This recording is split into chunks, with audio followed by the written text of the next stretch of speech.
Well, hello and good evening, and welcome to Seriously Let's Play, the community building actual play where artists, creators, actors, and fans come together for the love of the hobby.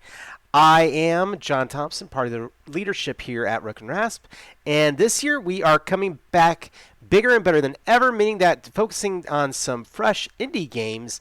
And yes, we are doing our IGDN charity stream that last year raised over $1,000 for marginalized creators in the tabletop RPG spaces. Today, we are joined by RPG writer Shireen, who wrote for Arun, Capers, Staged Heroism, Vast Kavia, as well as co-wrote two solo RPGs, Secret of the Vibrant Isles and Secret of the Vibrant Sea, and will be GMing Capers Cyber in 2 weeks for us. So thank you for joining us, Shireen. Thank you for having me. I'm excited. We also have Danielle returning, who has been on various actual plays, including several here on Seriously Let's Play, as well as on the One-Legged GM channel. Danielle is also a writer and contributor to the game Hidden Worlds. So thank you so much for being here, Danielle. Good to be back. We also have Sean, who has been on various streams on Rick and Rasp, including both series of Illuminated Page, The Voyages of, and the Alien RPG series, The Revverse. Running today's game, we have Matthew Orr, a truly beloved member of our community, who has written for Nerdburger Games Capers, as well as Third Eye Games AMP and Pip System Primer, is part of leadership at Wet Ink Games, which has developed and created games such as Never Going Home, Hecking Good Doggos, Wild Skies, Tenebria, the game known as Home, and released Jiangxi, Blood in the Banquet Hall. Thank you so much, Matthew. The show is yours. Oh man, all my credits listed at once. It's such a long list. Thank you. Yeah, we're gonna play Psychic Kids tonight. This one, just as a little personal aside before we get started, you asked if anyone wanted to run stuff, and like I love having actual plays for Wet Ink games on Rook and Rasp. So I'm like, oh, we got to do one that we haven't done before. So this is gonna be out there now once we get it recorded. So. For those who don't know, I'll give a little intro for the game, and then you can introduce your characters a little bit. We're going to do some setup of where you are. So, Psychic Kids is about, unsurprisingly, being psychic kids, and you grew up at the facility where it was, antiseptic hallways and guys in suits, and here, look at these cards, take this test. Fill out this form, not a normal childhood by any means. And you have now escaped from the facility. That is the default for the game, is that you are on the run from the facility. You have, however that story happened, you can play that as your first session, how you get out. You can start on the run, like we're going to start on the run. But you are trying to... The only thing, because you've grown up at the facility, the only thing you remember is you have this one memory of safety, and each of you will have this memory, and it's very dim, it's very hazy, it's very not, you're not really sure what it means because you have no context of you remember laughter, but you don't know who's laughing, or you remember a babbling brook, but you don't know what other landscape is around there, that kind of a thing. So there's this guiding memory that you're trying to recover more of, and you're trying to use that to find some sort of sense of safety, and that's sort of a long-term story beat that you start with, but obviously the much more immediate stuff is that you're somewhere in North America in the 1990s. Like, you've gotten away from the facility, the agents don't know where you are right now, but you've got to deal with cross-country travel, hiding out in town somewhere. Are you going to get picked up for truancy? There's local police, where are you going to get dinner tonight? All that kind of mundane stuff that you'll need to do. And also then, the preteen drama can kind of come into it too. It's an action adventure kind of story. Mostly lighthearted with a little bit of darkness if you want to go there. So anyway, I've set up what Psychic Kids is. and we'll get into the rules in as we come to them. I think the biggest, uh, and so that's my spiel about the game. We'll get it. Like I said, we'll get into the rules. It's a +1 game, so if you know what +1 is, it's that. But I think we want to find out some more about your characters, and so I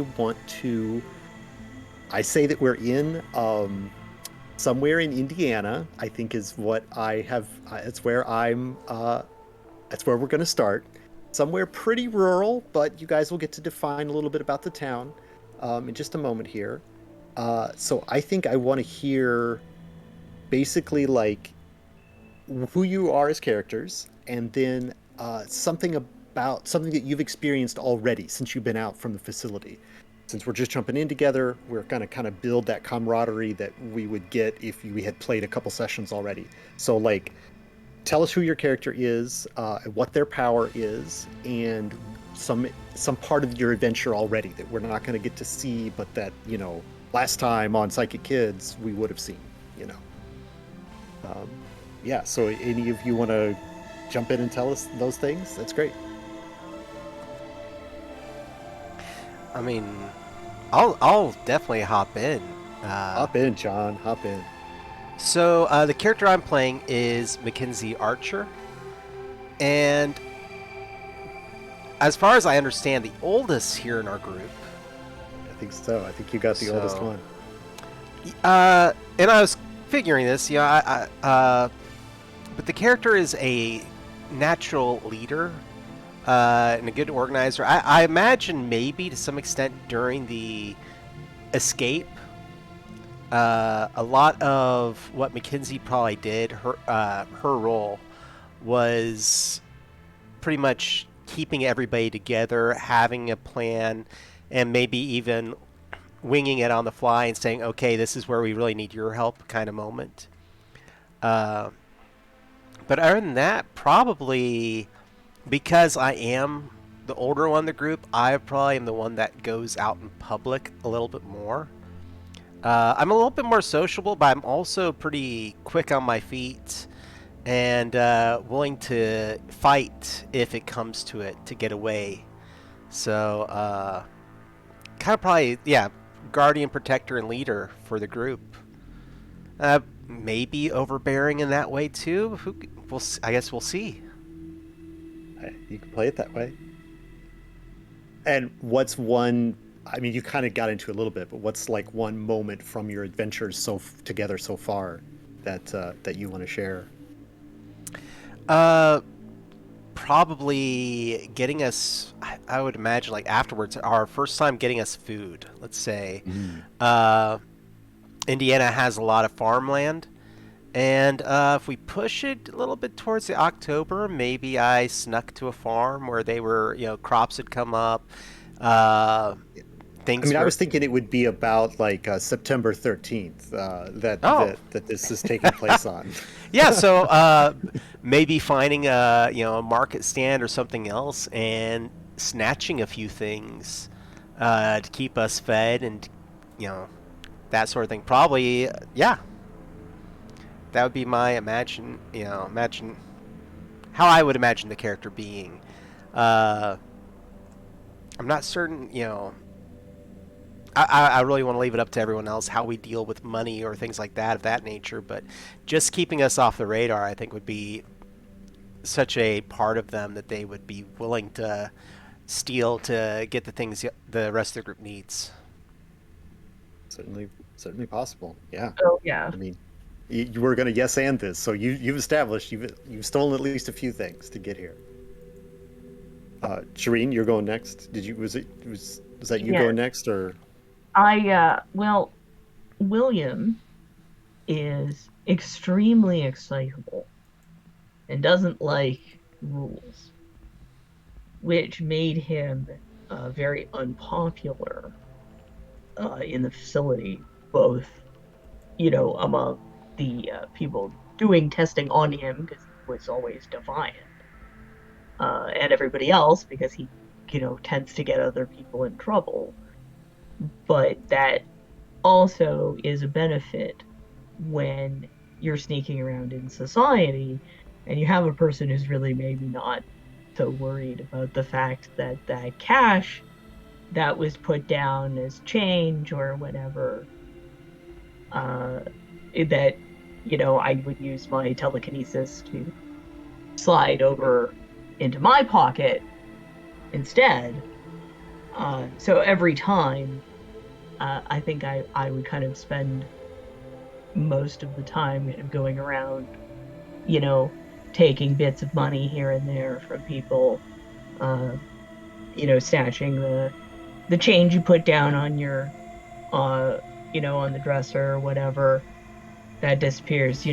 Someone's handing over change at a at a shop or a market stall or something like that, that disappears somewhere in between. Where Um, did that quarter go?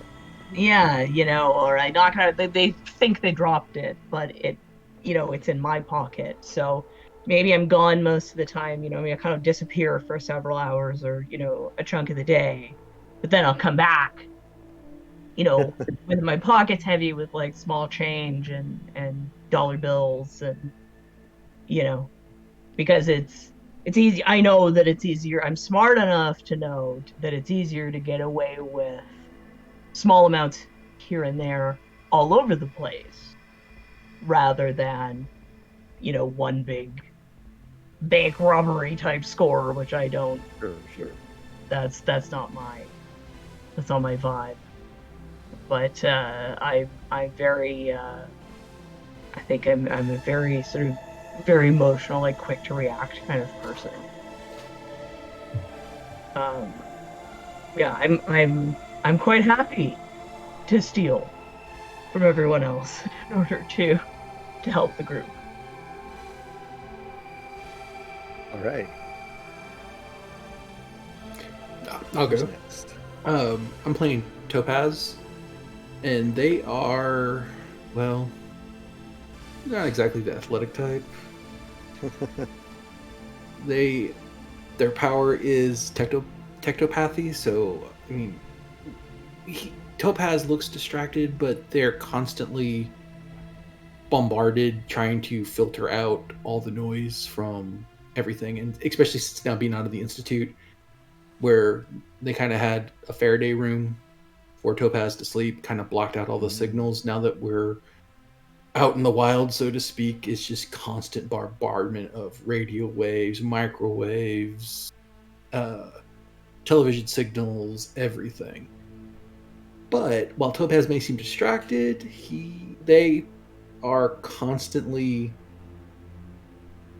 aware of what's going on around them, mainly because of those signals.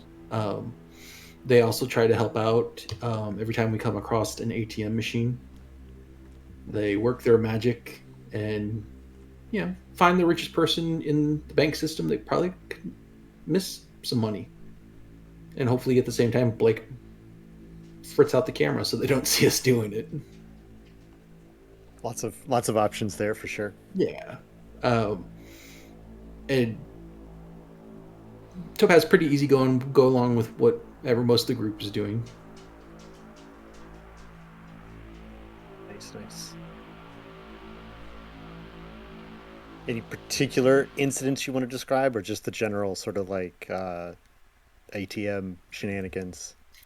No, the ATM's kind of an ongoing thing when they need maybe a little bit more than what they currently have on hand. But probably the biggest thing is when they were escaping the institute was locking out the director's computer, change the passwords on him. Ah, nice.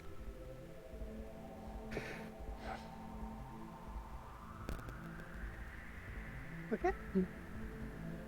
And I'm the last character. I'm Horatio Chaplin. I'm the second oldest.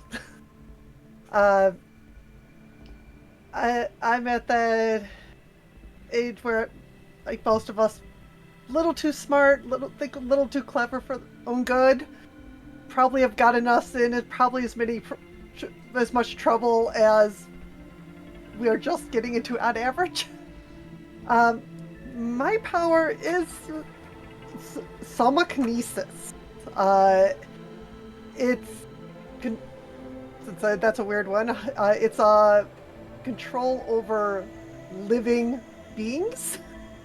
Uh, I'm thinking that probably since we may be getting some money from the ATMs and a little bit of pocket change here and there, we're probably not getting a lot for like a hotel room. So I think I probably have gotten good at finding us places to stay for the night and holding back the guard dog long enough for us to get past certain situations.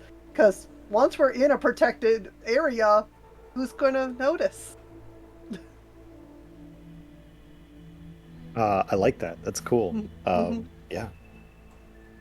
All right. So I think the next little thing we need to talk about is where I think I'm just going to pick right up on that and ask you where kind of like your base has been. I imagine this town in Indiana somewhere is sort of you've been there for a little bit, not very long, a few days, maybe as much as 2 weeks. We can kind of massage that in some storytelling, but like, where are you? Where are you crashing for now? And then we also kind of want to know, I think you've been there long enough to find out a few things about the town. And then we'll ask you those things too. So like, since you brought it up there, Horatio, where do you think you've managed to find a convenient place? And maybe you don't have to like, lift up the guard dog every single time you come and go, but like what kind of place have you found, if that's your role in the team this time? Where are you guys camping out for at least the last few days?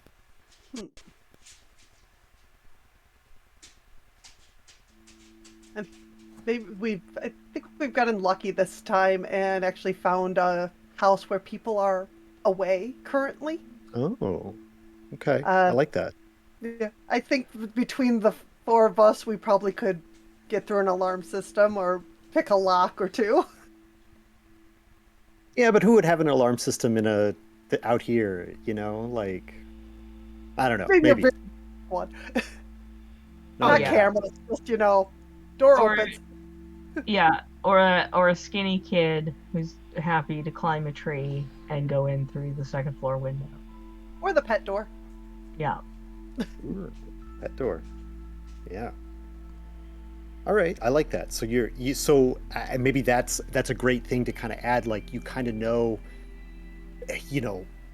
maybe you've got like a kind of a looming deadline, right? Like these people are going to be back, and you may not. Maybe you've found a calendar, maybe you haven't, but I feel like there's sort of you've been enjoying this place. It's like you say, relatively great relative to like barns that you may have slept in or under haystacks, but it is, you will have to move on soon. So like, We probably saw them pack their vehicle Yeah, with lots of luggage, which is why we knew it was safe. that temporary nature of it is very much on your minds. All right, I like that. So then I want to ask each of you to kind of add something to this town. I joked before that I'm borrowing one single page from Kids on Bikes, but just something about the town. Like I said, you've been there a couple days, a few days, long enough to kind of add some sort of element, something that you've noticed, something you found out about, and we can kind of play with some of those elements. Like I said, I told you beforehand that I have very little prep for this. So this is sort of like, I want you to kind of add to the fabric of the town, and we'll kind of pick up on some of these elements from there. So what else is in this town? You've got a house where you guys are staying. I love it. The family's on vacation for now. What else is in the town? Everybody add something else. Main Street, which Topaz definitely zeroed in on Main Street, looking for either an arcade or a Radio Shack, and found the local Radio Shack. Yeah, I think there's definitely a Radio Shack type place. It's probably more like like Pete's Electronics or something like that, but it's like I'm thinking like a lot of it like doubles almost like as an army surplus type store, a lot of old radio type equipment. Definitely if you've got something that goes beep boop, Pete's is where to Pete can find it or fix it or some combination of both. Yeah, I think I like that. That's definitely on Main Street. Great. I thought, for some reason, of one of those old-fashioned hamburger places where they still, because they very rarely, you can still find them in the 90s, that they would bring you your stuff on roller skates in your own car. Okay. And it's very popular. So it's busy a lot of the time. So that's one of my number one places to get cash. To steal cash and bits of money, bits of food here and there, because you can steal a few fries from someone's pile and they won't notice, right? Sure. So I think it's a very popular place to go. And it's been there for a really, really long time. Maybe it was like one of the first kind of burger joints in this little town. Yeah. And it's still got that like really vintage 50s look to it. That's great. I like it. I'll ask you what to add. What kind of a crowd does this place mostly attract? Like, I'm sure it's different at different times of day, but who do you think you've mostly seen there? During the day, you've got the elderly, the older people crowd, and occasionally people with small children, who go in the middle of the day. But then later at night, you got the young and middler kind of people who come and hang out. Because in the day, it's more of like a sit down restaurant, but at night, it's kind of more of a hangout joint.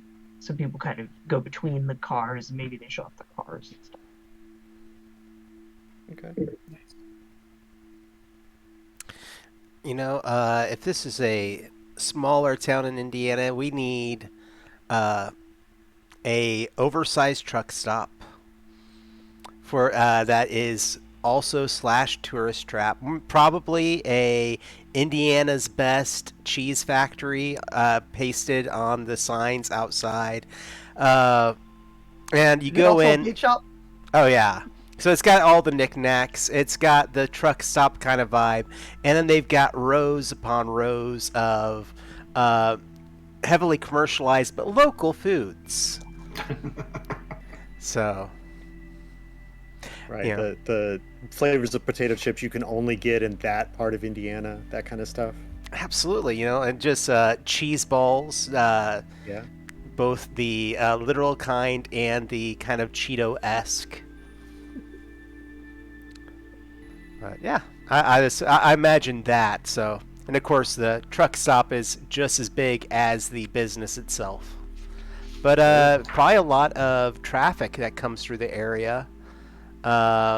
Interstate trucks moving through, obviously, but also a good place to be watching for people moving through and travel information. So, I can imagine going there, grabbing maps. Probably we're kids. I am grabbing, and we have no adults. I am grabbing every one of those flyers that's in the stand by the door for the natural caverns. Oh, here's a local amusement park. Oh, here's another. Just going down the row. I love it. You can paper the whole wall of the bedroom with them. All right. You got to add the house, Daniel, but like, put something in the town too. What else is there? Can't have an Indiana town without a Carnegie Library. Oh, okay. A beautiful old library. I'm sure that can be a challenge for us because they're going to wonder if we're there during the day. So just as much of a resource as trouble. Right. Yeah. I like it. Okay. And I would imagine that's like on the same general area as the main street, maybe like opposite side of the downtown from Pizza Electronics, but I like it. It's the fanciest building in town, practically. Sure. And old Carnegie libraries are. Right. And what do you think, because I'm trying to get some NPCs out of this as well. So like, what do you think, you mentioned like, like you can't hang out there at the day because you're supposed to be in school. Like that's maybe a thing that I think that's what you basically said just a moment ago. So like, who's the like person that's at the library that you like most have to look out for, in that regard? Like, I'm thinking we've already made the reference librarian suspicious. I mean, we're not just hanging out in the children's room when we're there. right. Oh yeah, I'm one of those kids who's looking up books on war and serial killers and you know stuff that makes adults nervous. I mean, it's still good. This is like the card catalog is still there, probably. Oh, of So, course. Yeah, I think I'm not a huge nerd. I think I generally lean a little more jock. So I need some help finding. sure. But once I found out what section of the library had the books about like sharks and stuff, you know, uh, or like serial killers, or I don't know, whatever 11-year-olds, Yeah, edgy right. 11 sort of Edgy 11-year-olds in the 90s look up. They want to look all the bloody sharks pictures. Exactly. Uh, all right, great. I love it. This town, I feel much fully realized. This is great. Okay, so let's see what. So you're kind of recharging from your previous adventure. You kind of have done some stuff to get here. Um, all right. So I think.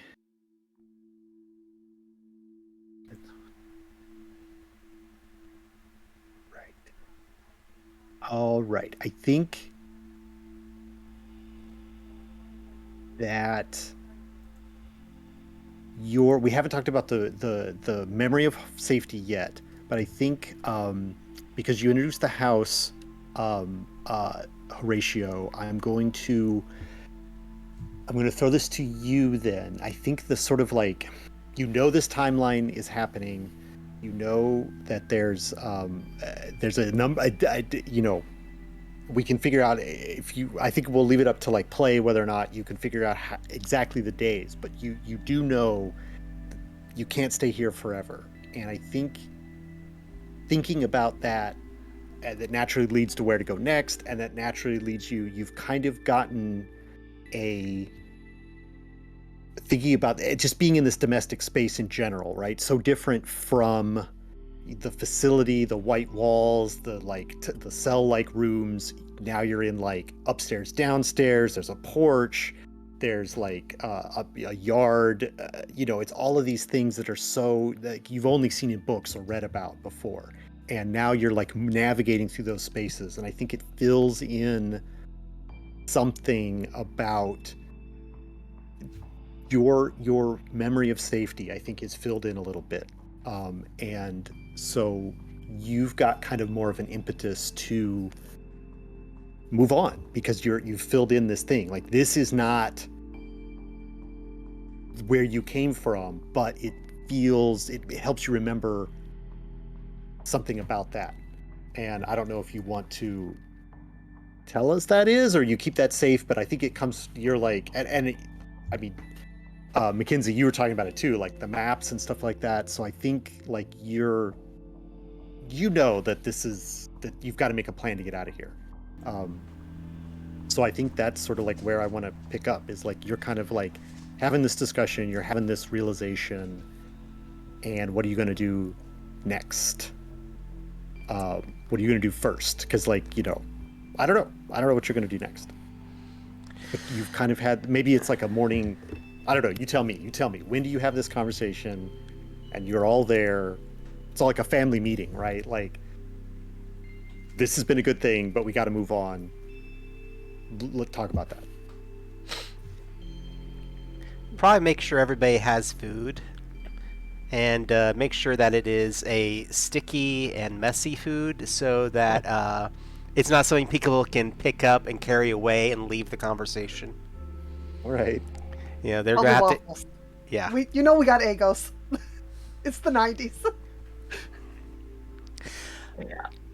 Nice. So, while everybody's sitting there, we need to start thinking about where we're going from here.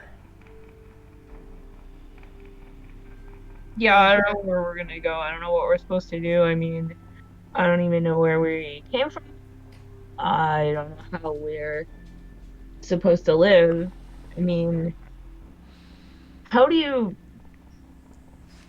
get a house or an apartment or something? How do you even do that? You gotta become an adult first to do any of that. Yeah. Do you? You gotta what live if- long enough to be an adult, so. What if we just say we're like 16? No, you're gonna have to have a driver's license to be at least 18, and Ugh, we can't even get a driver's license. We'll let the What institute are- know where we're at. What are we supposed to do? I don't know what we're supposed to do. What are we supposed to do? Well, we can't stay here forever. Well, obviously. Sooner or later, the family's gonna come back, and sooner or later, whatever's out there might come looking for us. So I'm thinking, Canada. I don't know if that'd be much better, but hey, if you really want to try for Canada, I'm cool with that. That's first vote's Canada. Okay. I want bags ago. Canada's too cold. We got out here. All I can remember really is the facility. But I want to Oh, that's see. not just me? Huh? That's not just me that doesn't remember anything? No. No. There are weird Oh. moments. I remember a swing. You remember what? I remember a swing. Like, I remember a swing. It had chains and a seat, and that's... I remember that. But... Yeah, I remember a park. And like I wonder... leaves? Like it was like autumn. And there were leaves. I remember that. I think we have a choice. We either figure out where we used to belong, you know, because I think we came from something else, or we find someplace to belong. Maybe find our parents. Maybe. But what if it was our parents that gave us to the facility? That's okay. That is a possibility, and I think we could figure that out, and at least we'd know.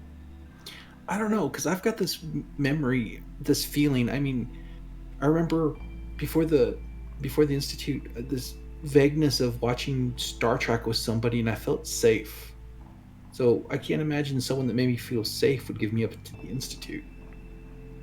I just remember being like snuggled. But you've actually seen me grabbing like all the blankets that are around. I'm always having one wrapped around me while I'm in the house. It's like, because I just remember feeling like cared for, warm and comforted. And I mean, we know the facility was not nice, so maybe No. I don't think our parents gave us up willingly. Yeah, Or, okay. or if they did, they were lied to. Maybe they thought they were going to help us and that they'd get to see us, but they lied. Yeah, So- 'cause all the grown-ups in the facility were always mad at me. They were always mad. Everybody hated me, and they were mad at me all the time. So, You were always yelling at all of us. So, yeah. Do we want to, like, see if there's any records out there of maybe something that happened to kids, families? Oh yeah. I mean, it's not it's gonna be dangerous. It's gonna put us on other people's radars. It's either that, so it's dangerous. That's yeah. Because if we just go out and be like, "Hi, I'm William. Somebody took me from my parents," then like obviously the facility is gonna get here. Oh, that's so whoever you do that to is going to take you to the police station, and they're going to report you as missing, and that's going to go out on the wire, and next thing you know, those creeps from security are going to be at the station taking you back. Right. It's not easy talking our way out of official people. But Right. so periodicals, like we've been to the library a lot, and I know the librarian's there, so we could try that and see if we can find anything. Oh, what? Sorry. The Weekly World News.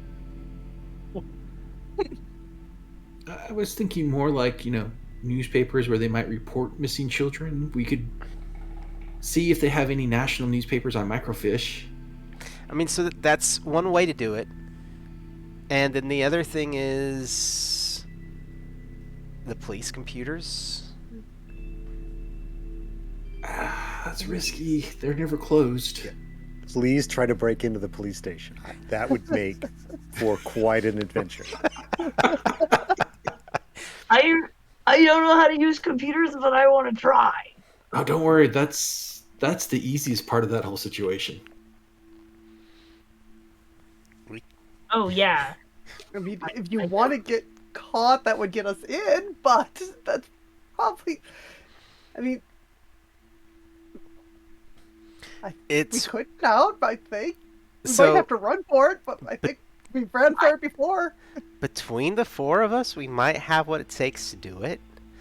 But at the same time, do we just want to say no and just move on?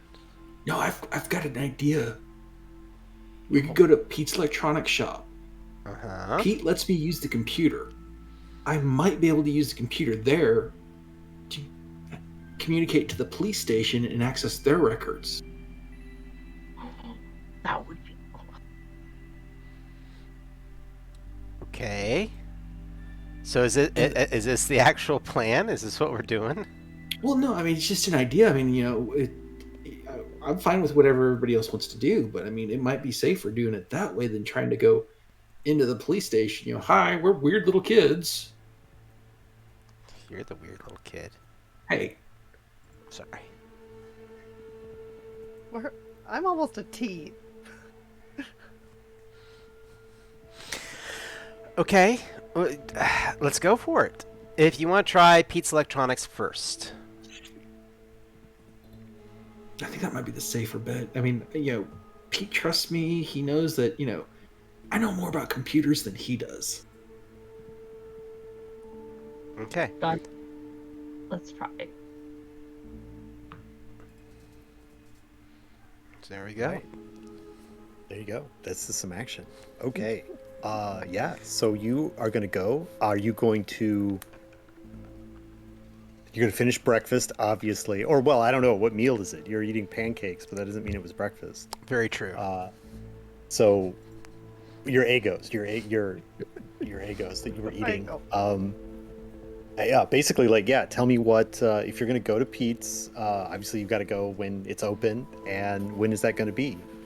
And that, I guess that'll change the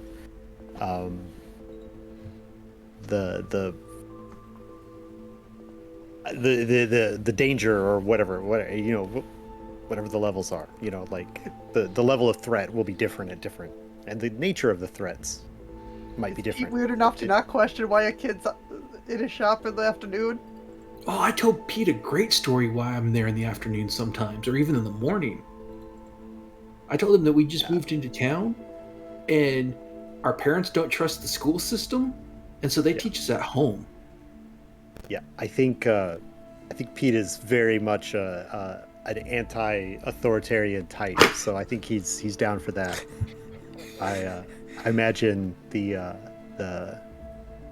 yeah, I mean this guy is like I imagine this person being a conspiracy, like on the edge of that conspiracy type stuff, you know. Well, certainly in the learn it yourself is the best kind of camp. So yeah, that definitely. For those of us that were teens in the 90s, he's definitely got a well-worn copy of the Anarchist Cookbook behind his counter that he reads all the time. Right, that's the kind of stuff. Well, I was actually thinking this person being like, I don't know, it's just one of those flashes. Like, I think this person got like all his like electronics training like in the service. Yeah. So he's like, yeah, I went and my friends died for the country, and now we've got this, you know, like I've seen, you know, what they'll send you to do, and I don't necessarily agree with the things that are, you know, are demanded of done. I'm sorry, I didn't articulate that well. He's like gone from being like military to like anti-government, you know, but really willing to learn to use the training in electronics repair and stuff like that he was his MOS to you know, now do whatever he wants. And him and us being a children of some fringe, you know, religion that decides to homeschool their children is probably right up his alley. Sure, so, it's probably like a, you know, like I would support that. Right. Yeah, I don't think there'll be any problems with him, but yeah, you got to get there, and you got to if you're gonna search some records, that's gonna be some skill rolls for sure. So let's see. Yeah, I mean, I don't think it's gonna be like hard to get to town. Are you going to be like, how sneaky are you going to be until you get to Pete's Electronics? Like, that's kind of the real question. Like, because I think it is sort of like, I mean, I guess we didn't establish like when you're going. Like, you're not concerned with Pete, but like, what's the other, you know, there are other people in town. What's the, tell me when you're going. We want it to be like super on the down low and get there when it first opens. There's like hardly anybody there. And if the owners of the house had like bikes or skateboards or anything like that, no one will bat an eye at kids, especially kids with backpacks, riding bikes or something in the morning. We just follow the going to school crowd. Yeah, sure. I like it. Smart. Yeah, that is very smart. I think that is great. And let's see, we got the... Yeah, I think the only thing that I'll tell you about the journey in, and this is just planning potential things to investigate at some other time. There's definitely like, you feel, all of you, because you're psychic, you can feel sort of like there's a between where the house is and sort of the street into town. The most logical route to take takes you past this particular copse of trees on and it approaches. It's almost like this, for whatever reason, this like road goes right through this like line of trees. It's not a line of trees, it's like a little circle. It's almost like a circle of trees, almost more like an oval of trees, and the road goes almost right through the middle of it. But and there's no other trees around. It's all planted fields. You can see the crops. Like it's nearly harvest time. I don't actually know. Like, John, you can tell me for real. Is the stuff getting harvested around your area right now? Is it actually harvest time? Depending, for corn yes. or something like that. Yeah, corn is like in the next month. It's going to be corn maze, and everybody's getting everything ready. Yeah. Okay. So it's like still greenish, but it's letting it die back. So there's still stalks, is what I'm saying. Yeah. Yeah. Okay. So it is. that's what you're seeing on the side of the road, like the crop nearly ready to be harvested, very tall. Obviously the sight lines go, if you can get up high enough, they go forever because it's relatively flat. But like down on the road on a bike, you're just not that high above the corn. But there's this tree line, and you go through the trees, and it's got one of those, like, it's a bridge, but it's not really over a river. It's just sort of like over a dip in the land, kind of, that goes over, and it's just a weird one of those things. It's things. But this time, when you ride your bikes through this wooded area, there's a tingly sort of sensation that's like,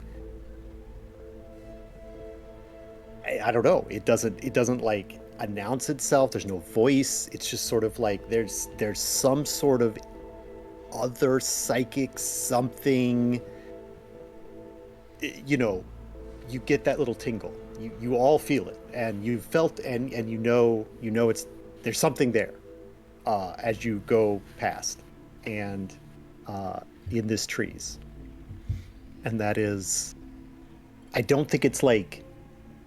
I think the thing is, it can maybe come up later, but I think it's like, it's so slight that none of you stop to investigate now. You just all keep right. You just all sort of feel it, but like everybody keeps moving forward, and you go and you get to Pete's, and you're in downtown. You got your good disguise of your kids on bikes, and you've arrived at the thing. I don't imagine that there's like a bike rack outside of this place, but like, you could put your bikes outside, In the pile. Yeah. Sure. I mean, The kid pile. the kid pile where you just kind of walk up and just drop the bike, or you just kind of step off the bike and let it fall wherever it is. Sure. I might let everyone else go into the store and then circle and stash the bikes like in a nearby alley, behind a dumpster Okay. or something. Because I think my kid brain is like, yeah, but the patrol car sees that, they might stop and wonder what's going on. Okay. All right. Well, we'll come back to you in just a second while you're doing that. The rest of you go in. So Pete is at his counter. He's got a magazine, and it's like a magazine. It's more like a catalog of like little widgets and like little transistors and stuff like that. And he's just flipping through this, probably 3/4 of an inch thick magazine, like whatever the new bits are that he's looking at this is the new catalog. These are all the things on offer. This resistor and that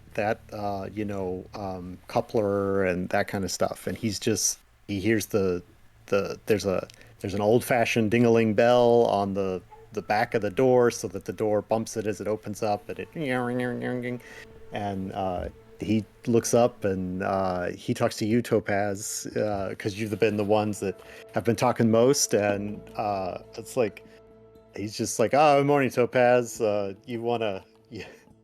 He's just like, what brings you in today? You got more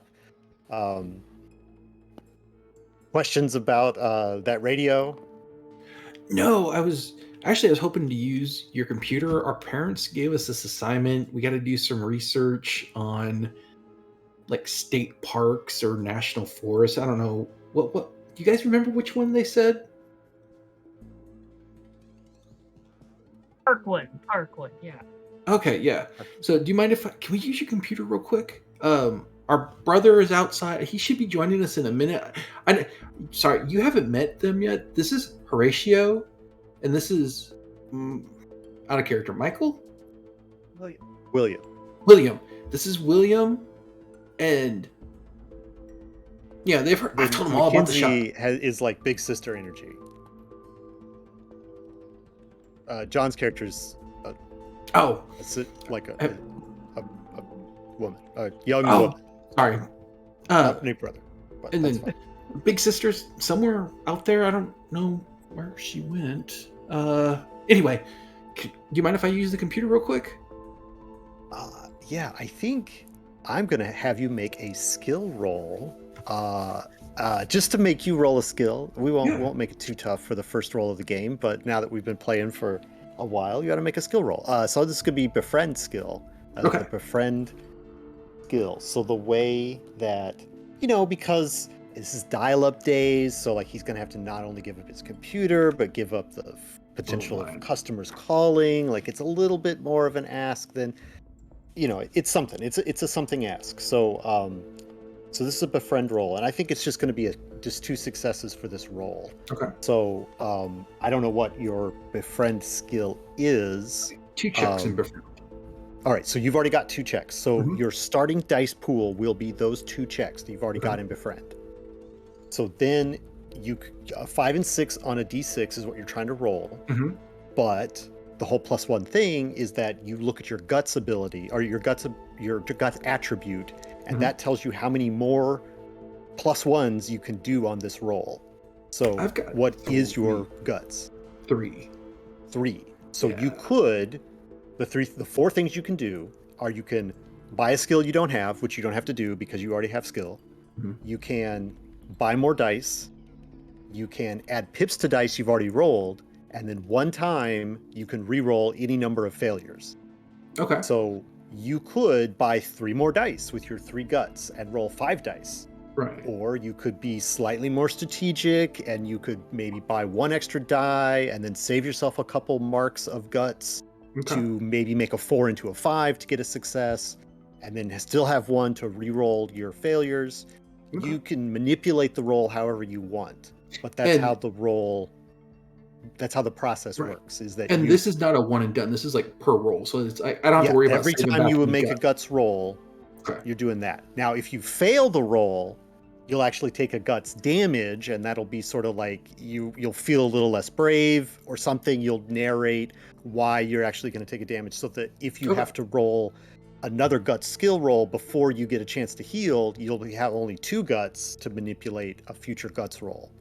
So there is sort of like a diminishing returns if you start to accrue failures until you can heal yourself up, which is rest or just normal or and unlike other +1 games, you do not die. There's no the children cannot die here. They can be incapacitated or knocked unconscious, but they going to 0 on any of these is not the end of your character. So I'm going to buy 1 extra dice. I'll save the other 2 for a reroll or pit ups or whatever. Yeah. And so that's actually 2 successes right now. A 5 and a 6. There you go. That's all you need. So you can just, hey, you're charming enough. You've built up this rapport. You're like, Parkwood, the famous Indiana State Park that we need to look up. And, I think because he knows you, and I think you've interacted enough with Pete in the last, like I said, you've maybe been there a week or more. I think you've interacted enough that like the story is starting to get more and more ridiculous, especially now that you're starting to introduce other members of your family who probably don't exactly look like your siblings. And so he's probably starting to suspect, but like also we've established that he's sort of like, I don't know what you're doing, but I think I want to help you fight the man on this. So he's like, it's like, all right. And so the computer, I think, is, I think he's got 2 computers. One is like for public display where like people can like, he's got like a sign above it, like handwritten sign that says like, try the internet. And like with an arrow pointing down at the computer. But there's like another one that's like his computer that's like behind the desk. So I think he invites you to go, like he opens, it's like a little bar part of the desk or whatever opens up and they're like, yeah, okay. Topaz, go on and check it out. And like, cool. Crack my knuckles. Yeah. So I think we're gonna get, I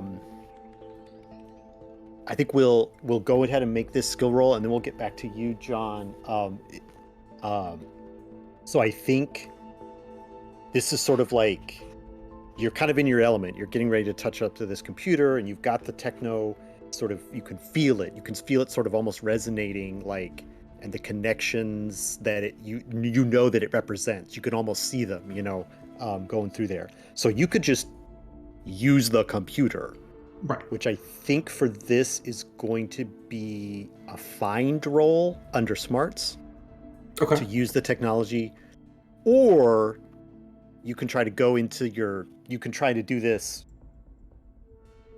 without the technology. You could try to do this mentally. Like you'd be like, I'm going to use my psychic powers to connect through this information, rather than try to like actually go to like Alta Vista .search or whatever it was back in the day. I have no idea. And .org/CDOS blah blah blah. Right. You mean Yeah. you'll be able to. This is like you'll be able to. I'm going to offer you either way that you want to do it. So you're either going to like psychically use the computer, or you can try just straight up using the computer the way like somebody who doesn't have psychic powers would use the computer.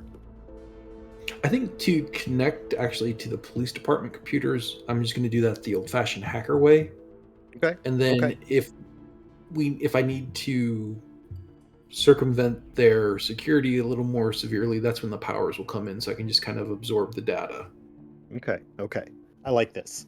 So go ahead and make that. Like I said, I think you're trying to find some information. I think you're gonna have to find your, whatever that is, the connection. You're gonna have to make some hacker stuff. Technobabble. Yeah. You tell it to drop tables, right? That's how you get ahead, right? Oh yeah, some kind of what was the old one? Some kind of like overrun hack where you like insert too much data and it like lets you into the back door and all that. Yeah, tactical babble. So I've got 2 for find, and then I've got 3 for smart. So I'll do what I did last time. I'll buy 1 extra dice. Okay, hey, I think this is going to be, to connect to the system, I think this is going to be a bit more difficult. I think you're going to need 4 successes to get in the back door here. Okay. So you'll need at least those 4 dice to get through. All ones. How did that happen? All right, then I will need to spend 1 more to do this reroll. Yeah. So I bought that's 2 extra. No, I only got 1 success. All right. So you're typing, and I think that William and Horatio, you are like over the shoulders of Topaz here, and you are like, he's lied to us. They don't know anything. What is this? Is nothing. This is the future. I'm putting that on you, but you can kind of play that into your own characters. Like you're there, you're watching Topaz work, and they have not.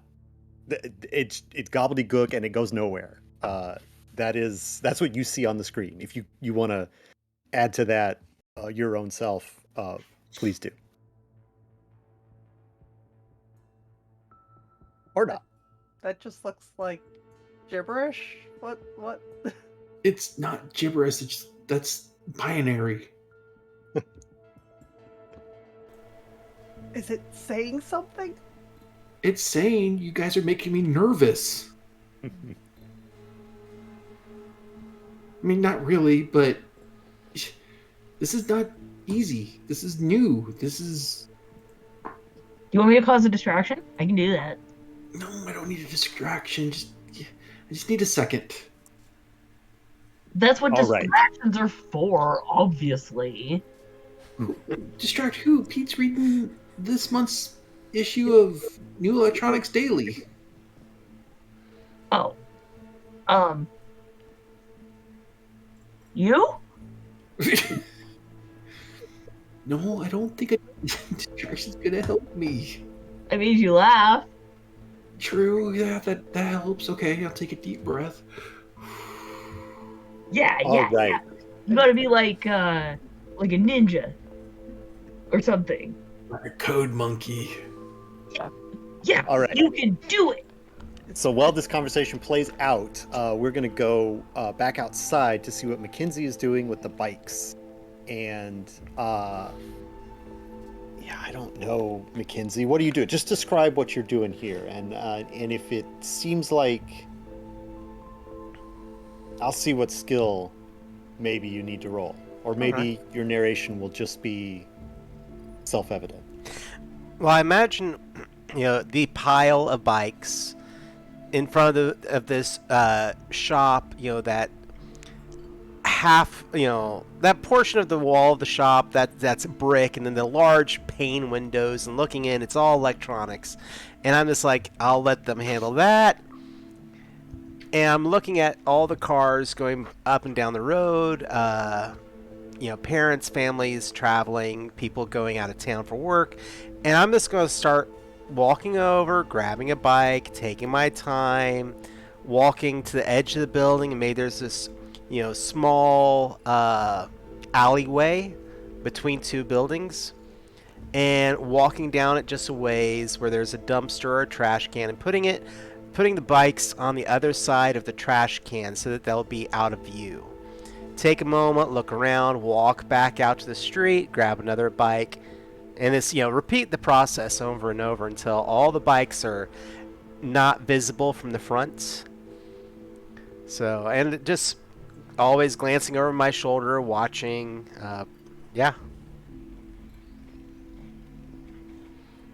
All right.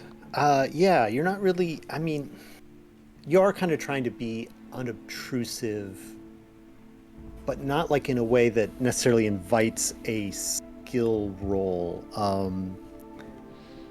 So I think by the very nature of you not making a scene, you've managed to not attract any attention. Because any one interaction is small. I think.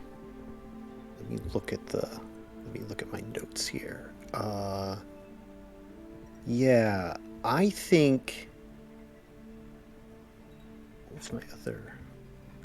Excuse me while I check the very vague story hooks that I had here.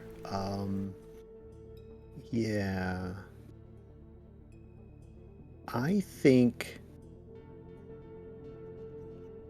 that you see in the alley, you see a flyer very similar to the ones that you were picking up from the truck stop a couple days ago, but it's one you didn't get there. Like it's like they had 50 at least there at the truck stop for canoeing on some river and the historic downtowns of like 7 other little small towns that you could be in.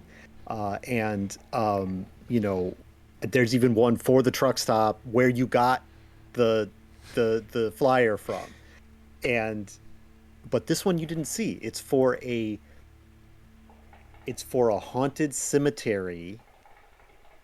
And that's what it says. And it's like, it's there. It's like, this looks exactly like the thing. It's like glossy. It's got like pictures of gravestones. There's like a cutout, like real, as those flyers often are. They're not like the most advanced graphic design. So it's like a real clip art style, like cat with arched back on like a moon. It's the coolest thing I've ever seen. It's hey, there's a haunted graveyard somewhere. It's got a little map on the back, like little lines with numbers on it. Those are roads. The inside, it's a trifold thing, folded out.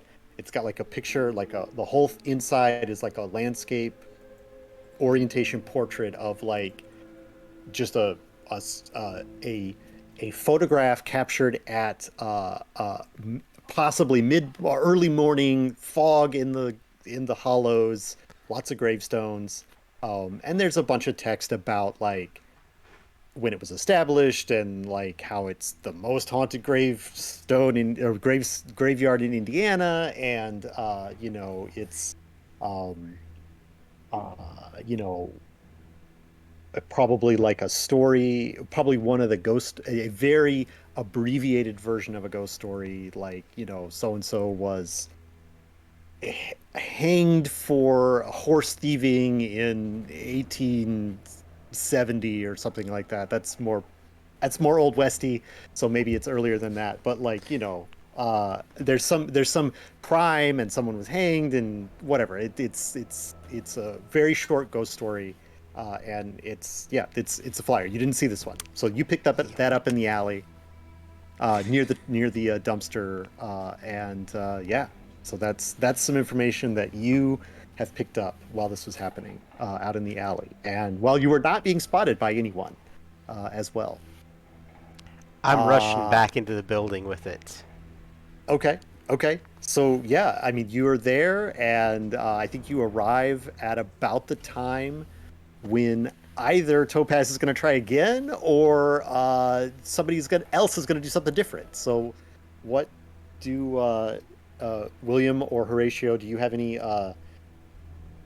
other plans you would like to put forward, or you want to encourage Topaz to try again? What's the Well, one of you I two?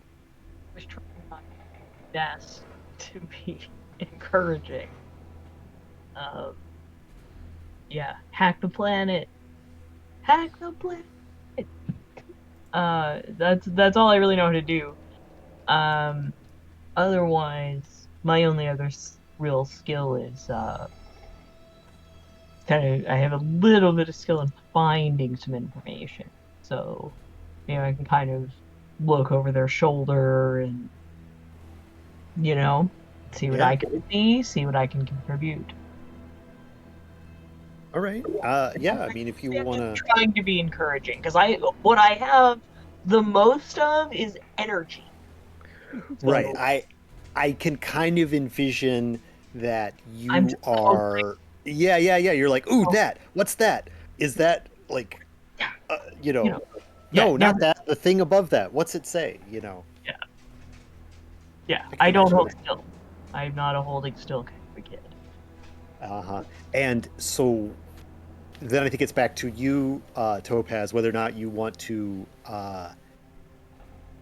try this again, or whether you want to go to the psychic option at this time, or are you maybe, well, I don't know. What do you feel? You're it's not like at the I think maybe, I mean, obviously this is early days in the internet. I think you feel more that Keats can't connect to the police station more than that the police station has like defenses. It's like the infrastructure in between is lacking. I think that's what you sense more than So would the psychic powers help bridge that then?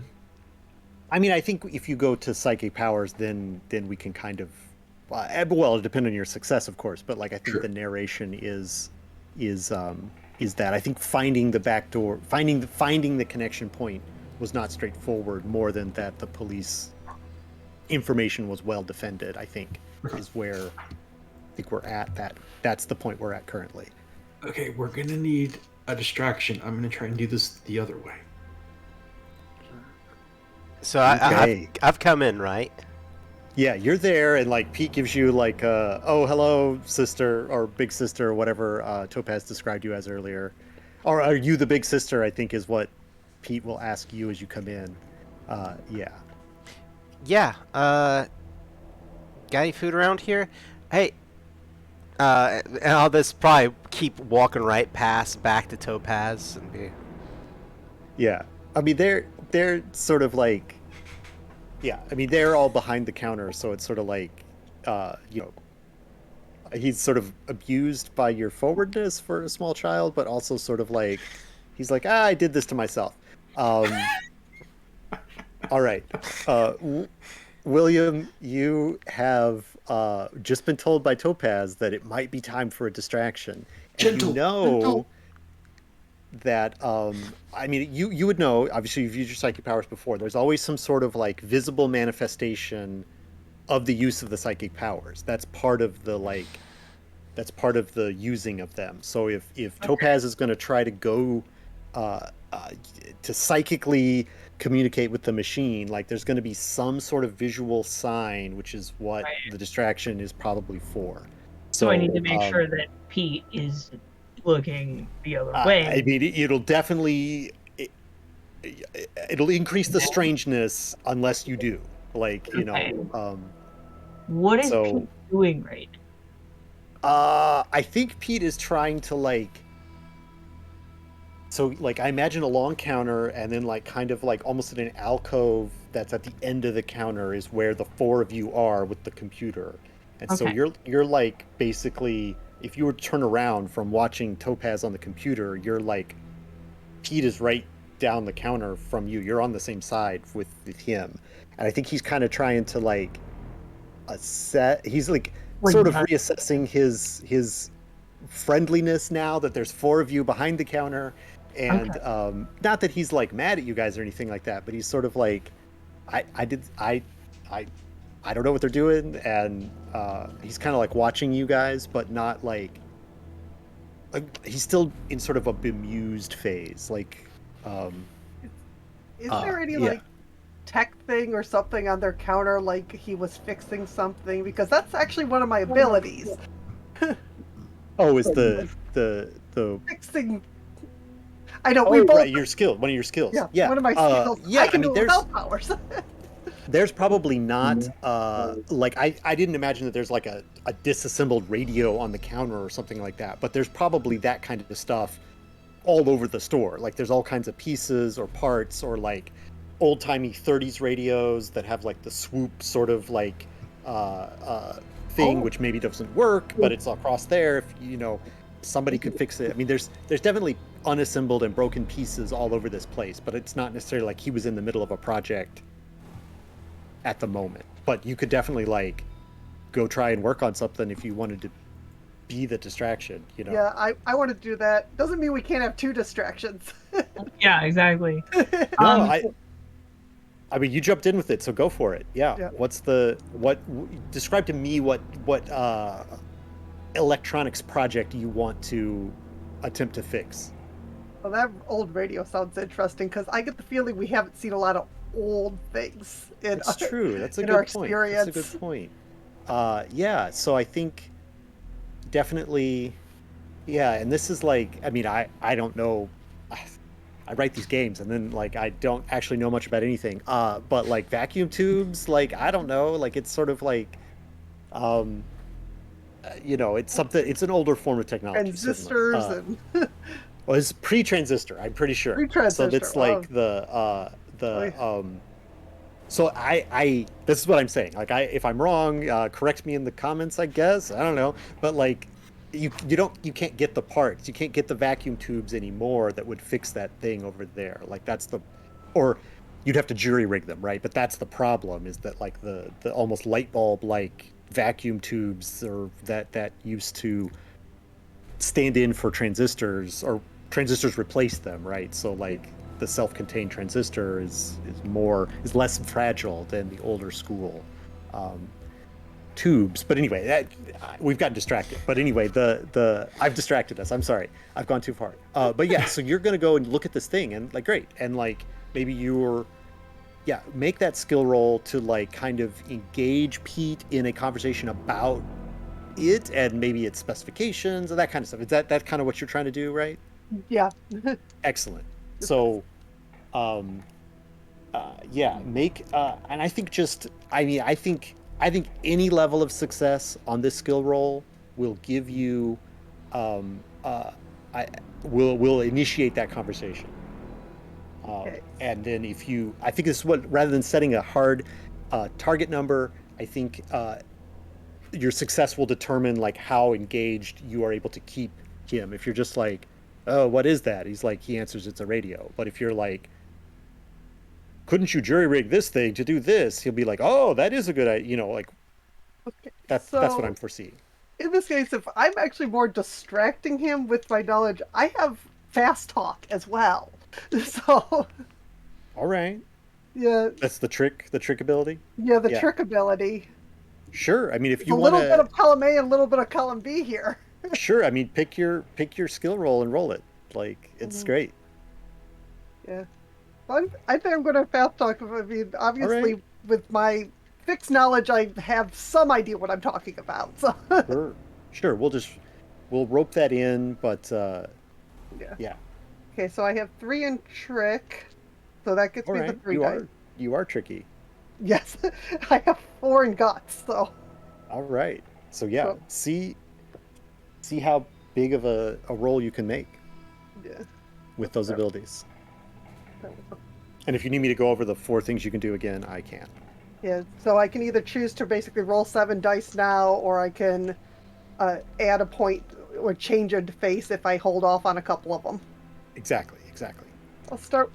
If I only have 5 dice, I'll start with 5 dice and go from there. And I got 3 sixes, so I don't think I need to do anything. I mean, you could get more, but that's a really great roll.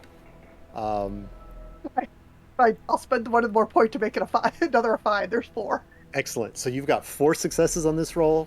That's incredible. So you are successful in your trick. Like this make a distraction is successful. So like you are looking at this old-timey radio, you are asking, you're like, Mr. P, can you come over? I don't know if you say Mr., but like that's pretty common for We're like talking about the difference between the crystal sets and the transistors sure. and how they work. I googled them.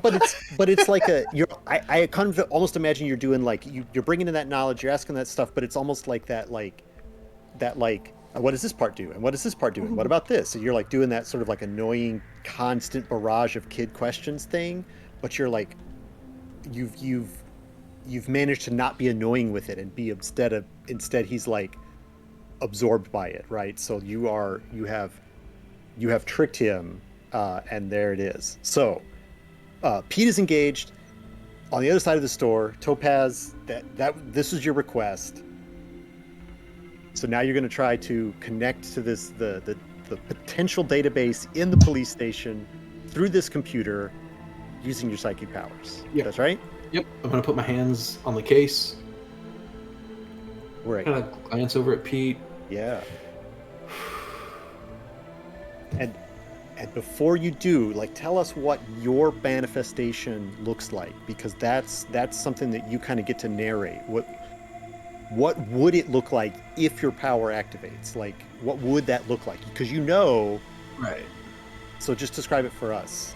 It would be kind of odd. You would see like around Topaz, like energy plane, like waves. You know what you would visualize sound waves coming if you could see them. That's what. And it's just kind of slowly cascading down their body. Okay, I like it. All right. So now, to use your psychic power in the game, Psychic Kids, you, the player, have to guess what this card is.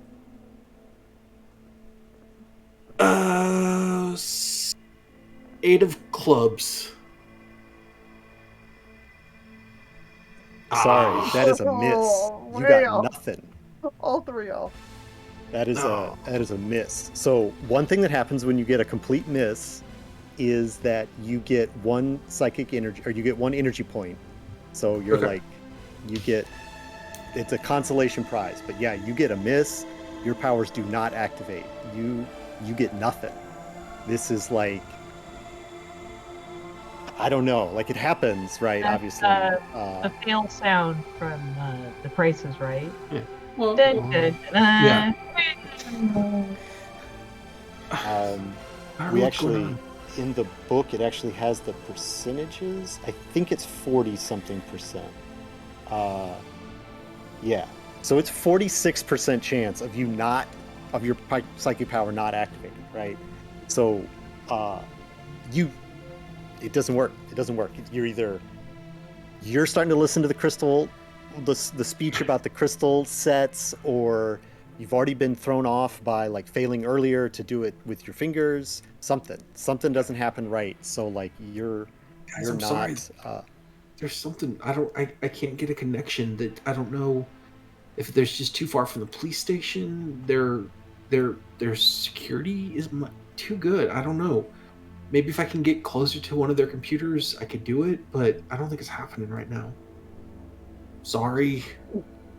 What you're saying is, we gotta break into the police station. Yeah. That's terrific.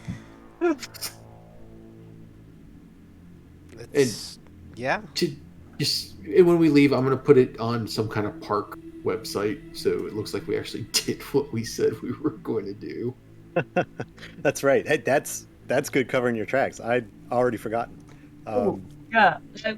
I brought a backpack because we were pretending to go to school. So I'll pretend to write some things down. But basically, I'm not writing down stuff about the parks. I'm writing down what they're saying about the difficulty. There you go. I have put the card. We'll play it. There's two ways to play it. Either you play it when the card is revealed, you all see it, and then the card is discarded, or you can play it where you keep the cards face up. So in theory, your powers get slightly better because you know some of what's come out of the deck already. So I put this card in the chat. So if next time somebody uses their psychic powers, you can at least know that the six of hearts has already been revealed. That's good because I would probably call it out again if it wasn't written down. Right. And that's in the chat for this call, not in the other chat. So, all right. So yeah, I mean, you've got it there. I think Horatio, I want to hear how you kind of you've got a Topaz is missed. William's ready for the next plan. You guys are kind of making probably eye contact with each other, or just sort of like, I think maybe you just kind of like, that they're wrapping up and getting ready to leave. How do you close down this conversation now with your job is done? How does that pull down with Pete? How do you extract yourself from your own distraction, Horatio? That's my question. Like, I think somebody's going to have to distract me because I probably do it. all right, that's fine. Hey, I love it. So somebody else pick it up then.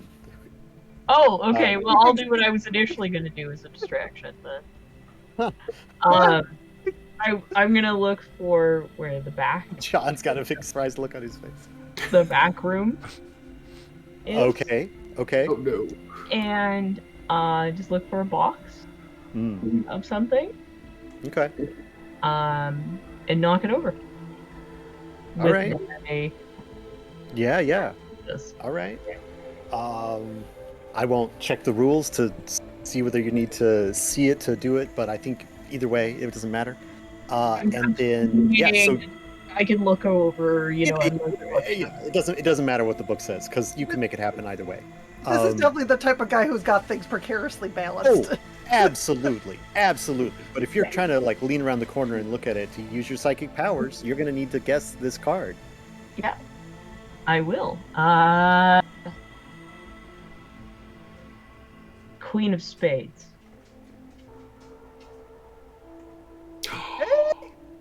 Ooh, nice. Right. So I it guess? is the same. Oh, It's the 5 of spades. So you're the right suit. Sweet. So so that is not a full like match, like you're awakened your power to absolute, but like I believe matching the right suit is pretty good.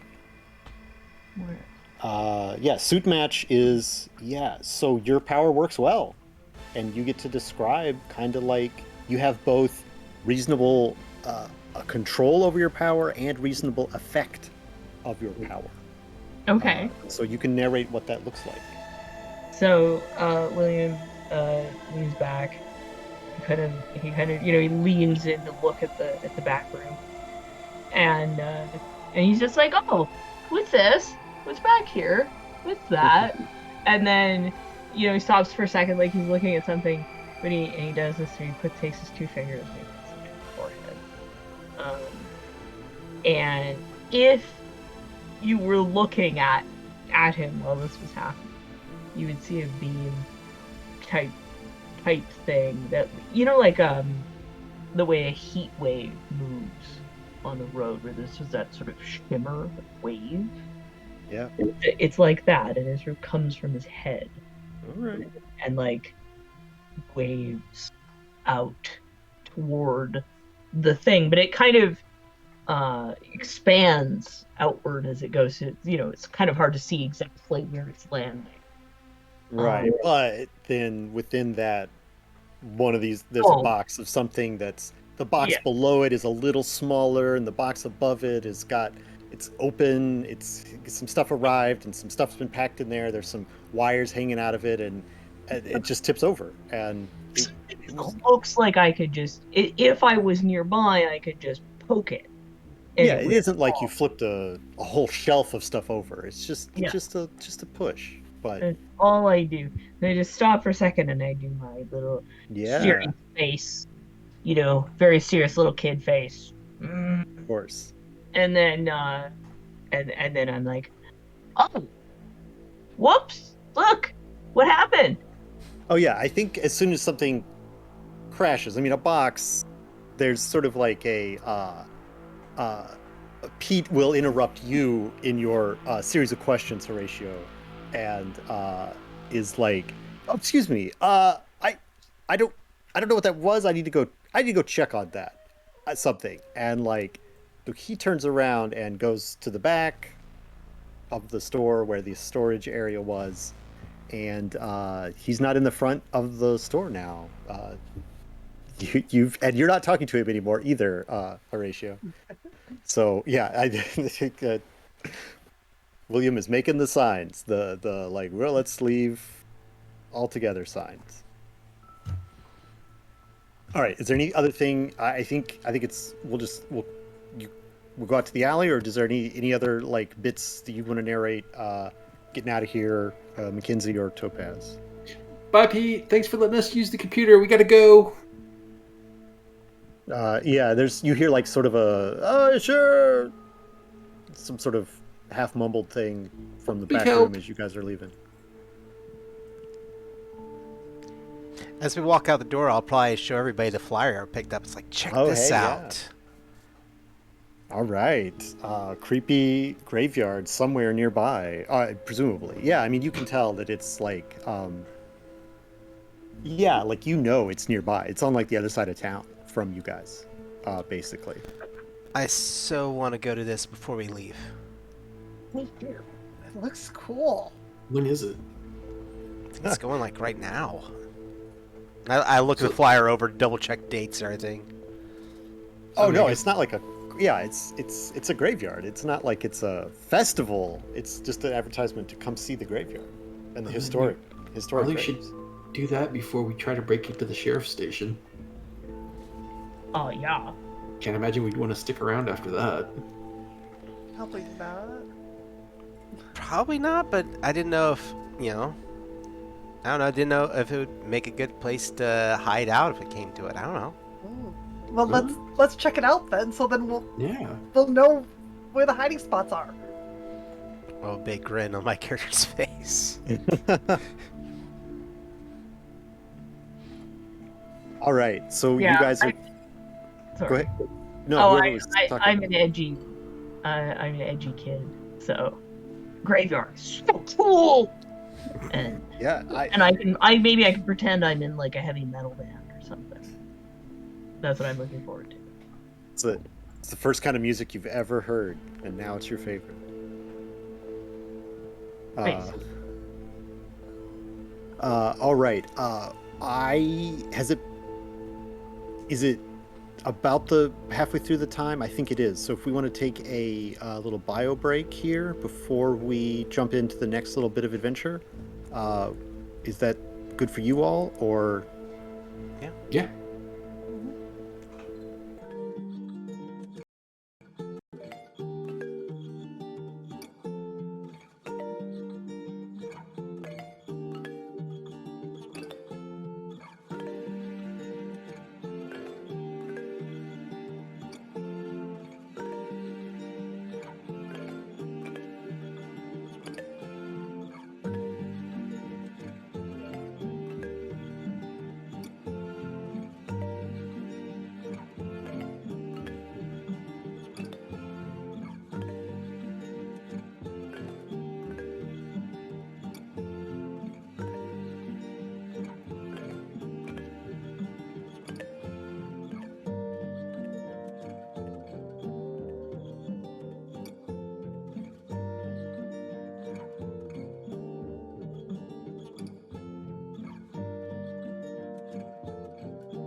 All right, we are officially back.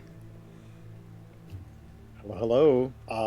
Yeah. So, you guys are over at the other side of town during the break. You traveled across town on your bikes, uh, and now you're at the creepy cemetery.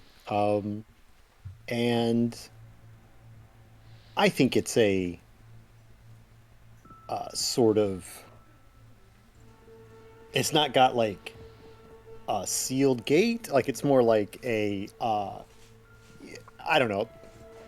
I can imagine when something where it's like it's more. There's a low wall. It's not like it's a giant 9 foot tall with like a wrought iron gates or whatever. It's like it's relatively modest. It doesn't look as impressive as you may have imagined from the brochure. I imagine it covers.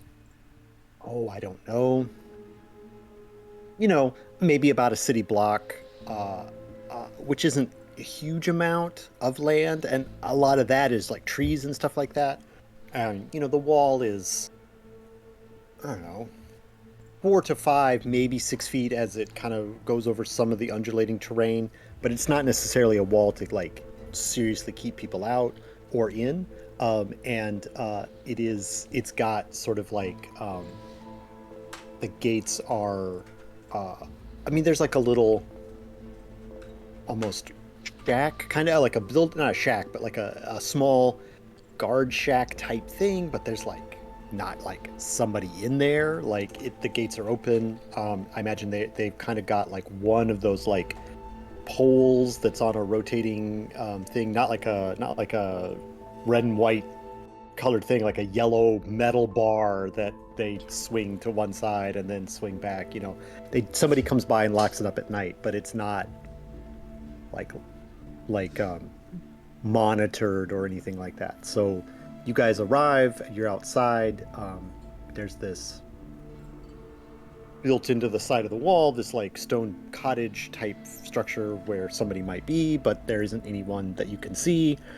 Somebody has rolled this not iron, but this metal tube steel, right? They're made tube steel. Hopefully you know what I'm talking about. These like metal gates that has swung out of the way, and there's a gravelly path into the cemetery. And there are some trees. It's still fall enough that they're leafed, but some of the leaves are turning orange and yellow, just a little bit, especially at the tops. And so there's a scattering of orange leaves, but it's mostly grass. You can see from where you are outside that like it kind of has a central axis that branches off. And of course there's like headstones. And then the headstones sort of disappear into the woods. Like there's woods sort of around the edge on the opposite side from where you are.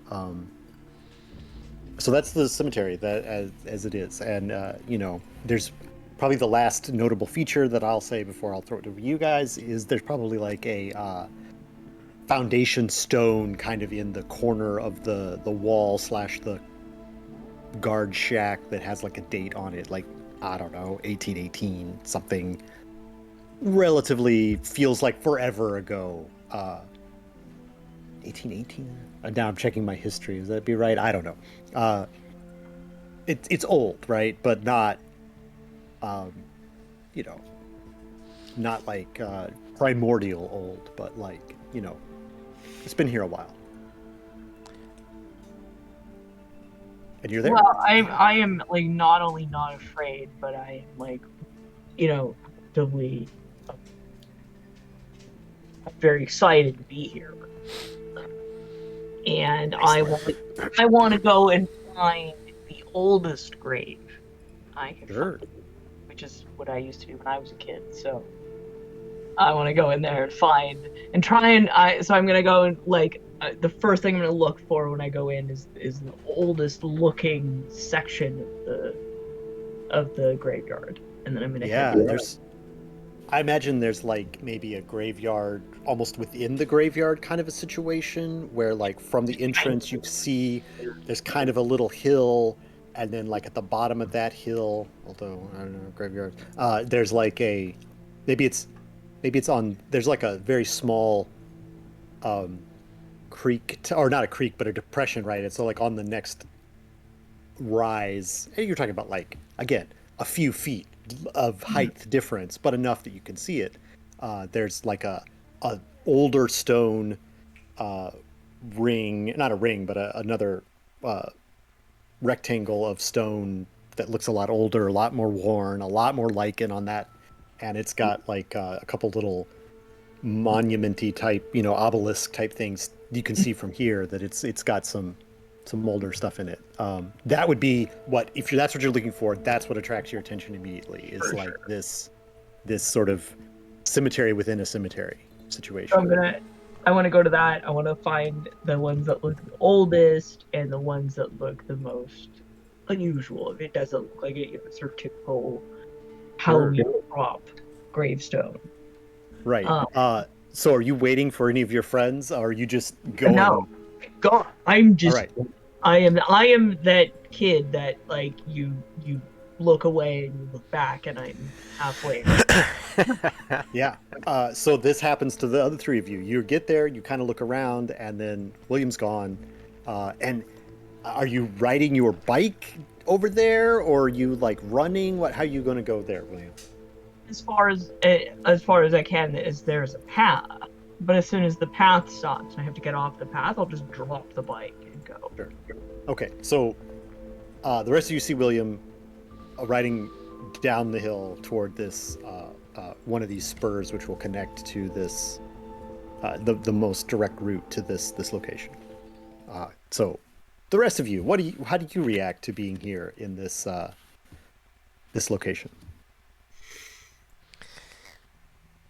It's not as creepy during the day, is it? Cemetery. It's like morning. You guys are here at like maybe 10 o'clock. You guys know why they put walls around cemeteries, right? I don't know why. It's because people are dying to get in. Oh, God. It's terrible. I love it. Okay. But I don't want to go in there, really. Why? I don't know. It just seems kind of sad. Well, think of it this way. Nobody in there is trying to get you. Nobody in there has any technology on them, so it's probably going to be one of the quietest places for you. I guess. All right. And seriously, have you seen how close the headstones are together in some of the really older ones? Like, these people were short. Like, I bet I could kick their butt. What if they buried him like standing up though? Then that's why they're so close together. I have never seen so you're saying like their coffins were like shaped like refrigerators? Come on. Well, save room. You could cram more people into a cemetery. Are you doing serious? No. That. No? Okay.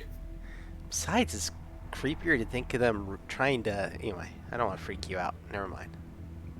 What do you mean? Like, try to get out? Why would Well, they try yeah, to get like... out? Okay, come here. What? I'm going to take Topaz over. I'm like, okay. Dare you to lay down over one. Well, I don't want to lay down. Can I stand over one of them? It's not much of a dare. Fine. I'll lay down. See, I always like to imagine, like, maybe them waking up and reaching up through the ground beneath you, and suddenly, and just raising my voice higher and higher, then I nudge you with my foot. It's not funny. It's All a little right. funny. So while they're doing this, and while William begins to explore the graveyard, what about you, Horatio? Are you bemused watching this interaction of Mackenzie and Topaz? Are you checking out? What are you doing? Well, I was resisting actually, causing a tickle or something. both. I mean, It was this close. I was this close to doing that. that would be pretty He amazing. got scared just by Mackenzie's voice.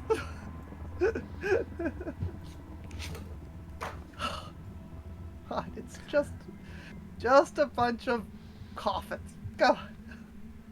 There's got to be someplace cool around here. I mean, isn't that what all the books say? That cemeteries have these really cool, like, buildings and stuff where the Yeah, the vampires only- hide out.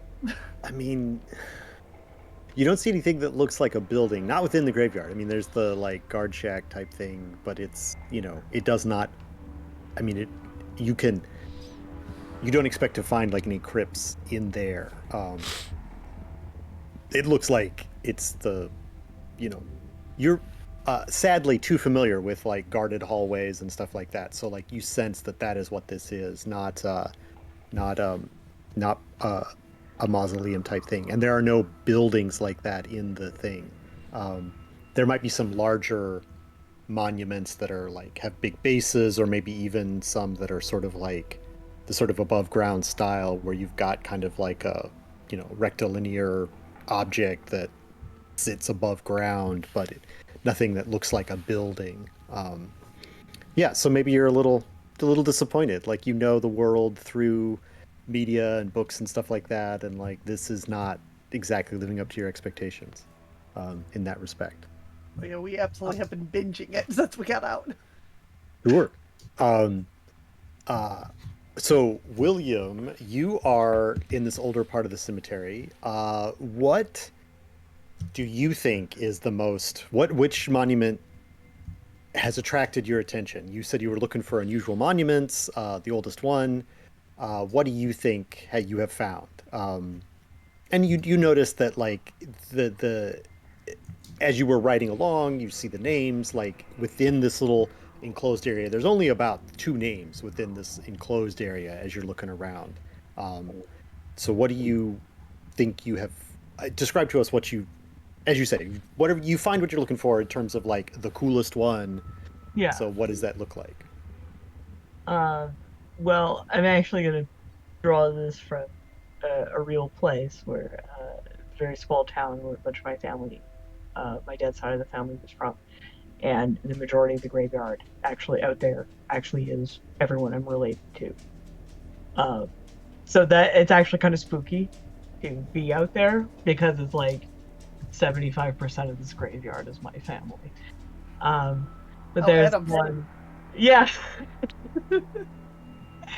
But there's one really beautiful, really unique gravestone out there that's shaped like a tree trunk, but it's way off to the side, and it is a name that is not connected with anyone else. This is one just total outlier, and it was supposed to be for a family, and there are plaques there for a family, but there's only one grave, and it's one of the oldest ones. All right. So that's what you find here. You find this sort of like, it's got a real like, unfinished kind of quality in that respect, where it's like, it's this big family monument, but only one of the plaques is filled out. And it's from a really long time ago. Certainly 17 something or other, right? With And the name doesn't match any of the other names. Right. It's like this was, somebody with enough money to set this up back in the early days of the town, but then not even the town. I mean, this would have been like nearly. Again, my history, I don't know. I've maybe gotten the dates wrong, but like there was a European wave of settlement that came through the area, and this person. The legacy did not last somehow, or the family moved on. It's hard to say. I'm busy making up my own fantastic story Sure. about how this family was like me, psychic powers, Okay. and they were persecuted also So I'm getting into this in my head. All right. Do you- And I'm like, I wonder if how they got on. I'm trying to like get myself into the mindset of like someone else who was on the run and they got away. right. I feel like William is not particularly hopeful that this concept of reuniting with parents is kind of more focused on just the more immediate getting away from the bad guys kind of feeling. Yeah, I think this sort of like process that you're going through, this sort of mental exercise, I think what that provokes in you is, I think your memory of the park in autumn, like there's enough, like just enough fallen leaves, and this is just enough park-like, and you're thinking about like possibilities, and as you just described, like, did this person reunite? Like, maybe I will not reunite with whoever, the family that I came from, but I think all of those thoughts are kind of swirling around you, and you've run ahead, so you're kind of isolated. And I think you get sort of, I think that helps you refine your memory of safety a little bit. Like, you can add some details to it that you maybe never remembered before. Okay. Or possibly you just created them, like, if it's aspirational rather than memory, I don't know, but like I think there's some more detail that comes from that. There's like a feeling of there are other people around, but I want them around, and most importantly, they want me around. And because I'm so energetic, I'm so I annoy adults a lot. I'm always having this feeling of being unwanted, and so and not being welcome. So the feeling of being wanted and welcome would be very, very to me. And Okay. I think it's that feeling kind of comes to maybe gives me a little bit of it. Yeah. All right. I like it. I like that added detail. Definitely what you're looking for. All right. So you're down there. Nobody's caught up to William yet. William is off having his own experience. Mackenzie, you're teasing Topaz. What's next? What are you gonna do? You were looking for buildings. Are you gonna look for anything else? What? Should we be scouting that this could be a good hiding place if the sheriff's office goes wrong? That was proposed as a potential reason for coming out here. I don't. Yeah, well, spread out. See if you see. I mean, because we need things that can block the line of sight, I guess. Like from the road. I mean, yeah. And so, yeah, I'll just start running around, seeing if there are any, headstones that are big enough people can hide behind them. There are certainly some that are that size, certainly. Then other entrances, like other exits in and out of the fence line. Well, as I described it before, you can't really see I maybe didn't make this detail clear, but this encloses some amount of forest. Like the fence is sort of like the fence row or the stone wall goes into the trees, and sort of like you can't, that not the entire area is open. It is sort of like I said, this disappears into the trees, so you can see if you're looking to follow the fence line and look for other gaps. Your sight becomes obstructed by trees it's about half of the space. Well, you don't know it's half the space, but like it's some amount of the space you can't see because the trees. It appears to be a proper forest back there, and you can't see where the fence or the wall goes within the forest. Oh, this is freaking perfect. Okay. Where'd Horatio go and William? Well, William's in the. Well, yeah, William's in. You could probably see William, or you know where the bike went. Yeah. What is Horatio doing? You split up. Or well, Mackenzie said let's split up and go look. But like, what about you, Horatio? Do you take orders from Mackenzie? Do you look around, or what do you do? I'm probably just wondering, just looking at names, and just seeing if there's any like little nooks, valleys, something that we could hide behind, hide in. Yeah. Does it look like I mean- anything? Any of these? Is there any of these with cool things that look like there might be a hiding space in them? Oh, probably not inside any of these. Certainly nothing that's open. And any sort of like, other than the stones themselves, there's probably not enough curve to the land that you could hide. But you know, there's the trees that you can see back there. And none of these are fresh graves, so. And you don't see any like, you know, squares of dirt, you know, in the stereotypical sort of way that a fresh grave looks. No, you don't see anything like that. I don't have your, not that it matters. I don't have your last names pulled up, so it doesn't matter. Chaplain.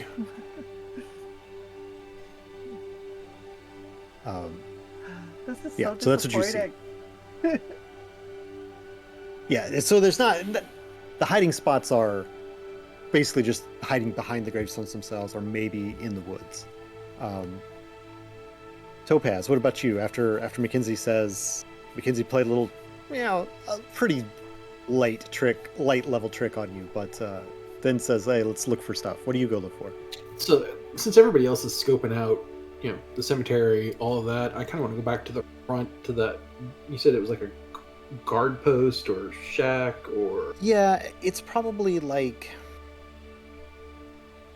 I'm imagining it being like 5 to 8 feet wide maximum, 10 to 12 feet long, like a reasonable size that somebody could sit inside it, that there could be something inside. There's a door and a couple windows, but it doesn't look much more than like a garden shed size building, but it is made of the same stone as the wall. And it, like I said, because you would have seen sort of like medicine window type arrangement, you know, guard post watching a hallway type thing within the facility, that's the kind of vibe that it gives you. This is a guard shack. This is a guard post of some sort here at the entrance to the cemetery, and that kind of makes sense even to your childlike brain. But Right.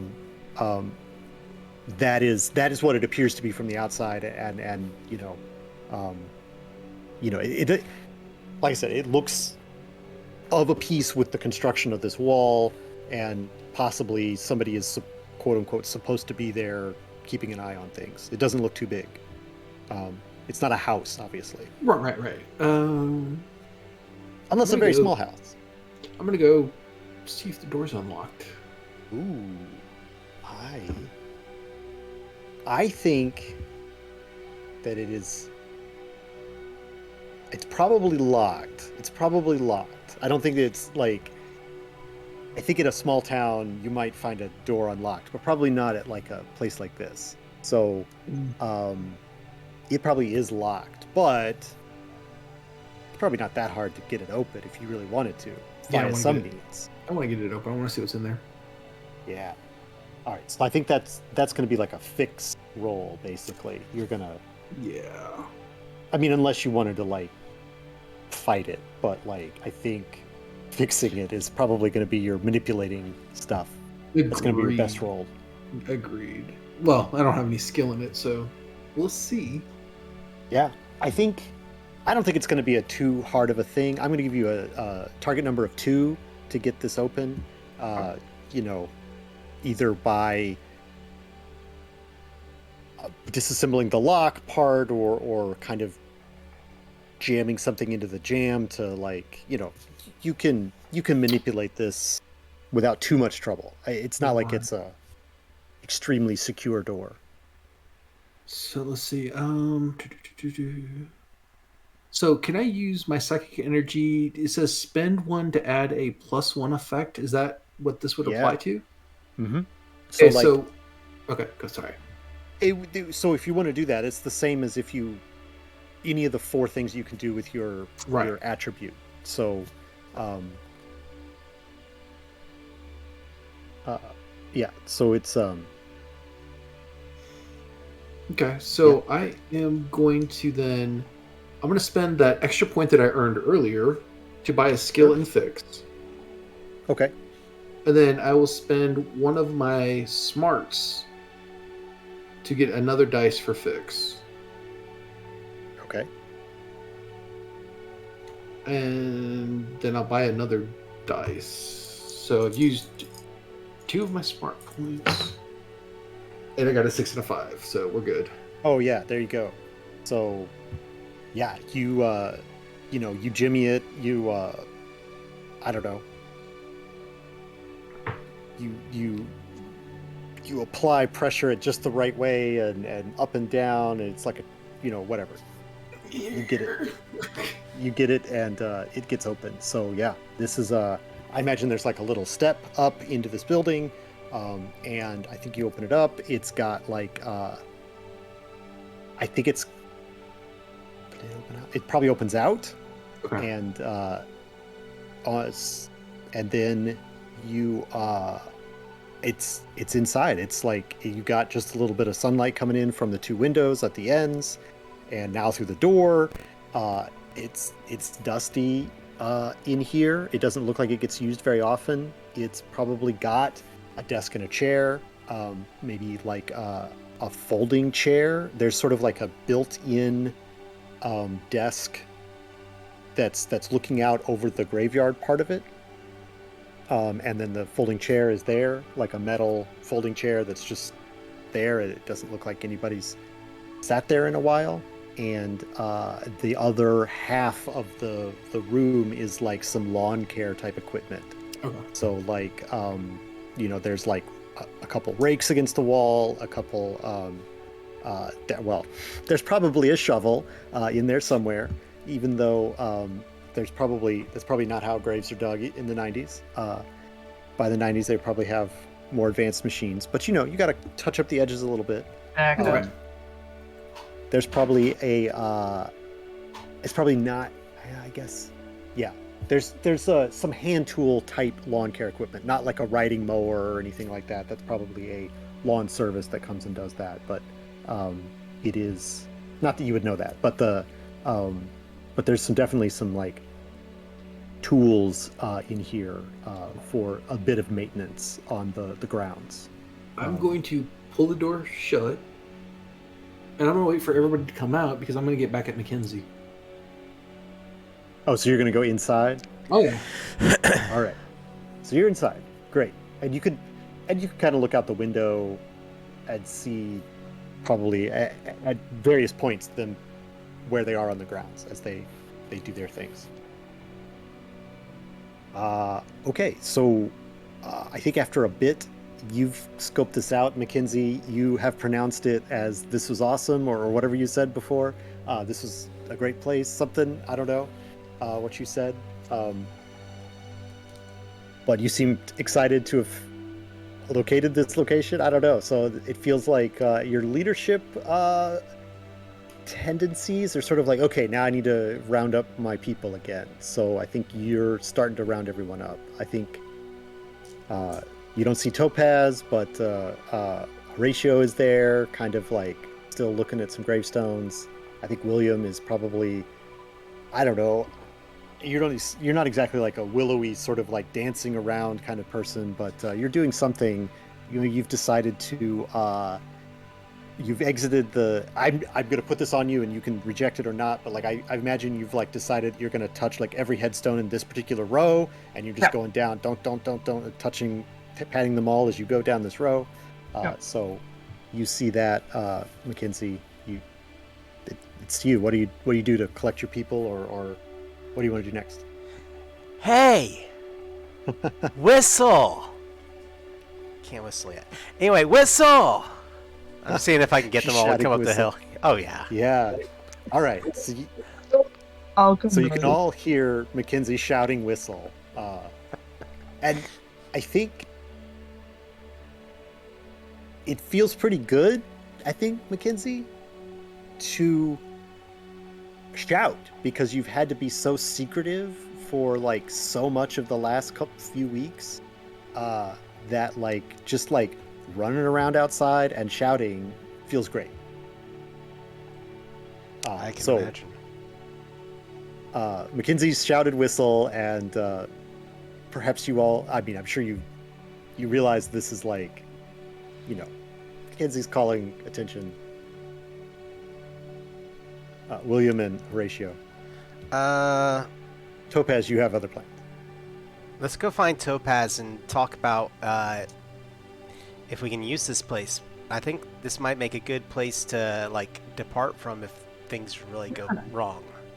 If it was thinking, because there's like a forest here, and people don't go in graveyards because they don't like graveyards.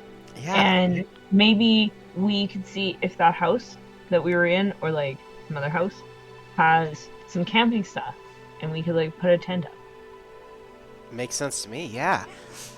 But I was also thinking, like, those trees, that forest, if we're getting chased, I think we can come here, go through that forest, and make our way to the truck stop. This will be like our, if we get separated or anything else, this would make it great. And I'm saying this as we're walking, looking for, Topaz. But if we get separated, this would be like the perfect place to come back to know that this is where we're all gonna meet. Yes. Okay. Good. That's a good plan. I like it. This is like I don't know what the word for that is. But okay, but also plan B is headbutt. Just so you know. If I say plan B, headbutt. Okay, that's usually my plan New lore A, is but hey. established.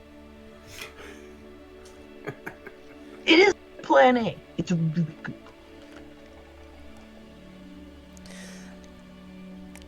Topaz! God damn. Topaz! You can hear, even in the shed, Topaz, that Mackenzie's shouting. Yep, I'm just waiting for him to get by the building. I make my way over there. Topaz! Topaz is gonna try and do their deepest voice. What are you kids doing out here? I think I would Like, to think for immediately fun, fall we're for gonna it. try and trick. All right, I'll how, give you how that. successful? Because you're the youngest one here, so like, but you're also kind of, as you described it, not athletic. So like, you might Right. have a bit of a barrel chest going on already. Oh yeah. But I think roll your trick. All right, so that's 2. What is the? Yeah, I think this is another one where it's going to be like a scale. So like, the more successes you get, the more successful this thing will be. There's not like necessarily a strong Okay. target. I think you'd need a couple successes to have any chance of even startling someone. Okay. But to really give them a scare and convince them that someone else, that you're someone else, that's going to be more successes than that. All right, so I'm gonna go ahead and buy 2 dice. That'll give me 1 re-roll if I need it. So I'm rolling 4.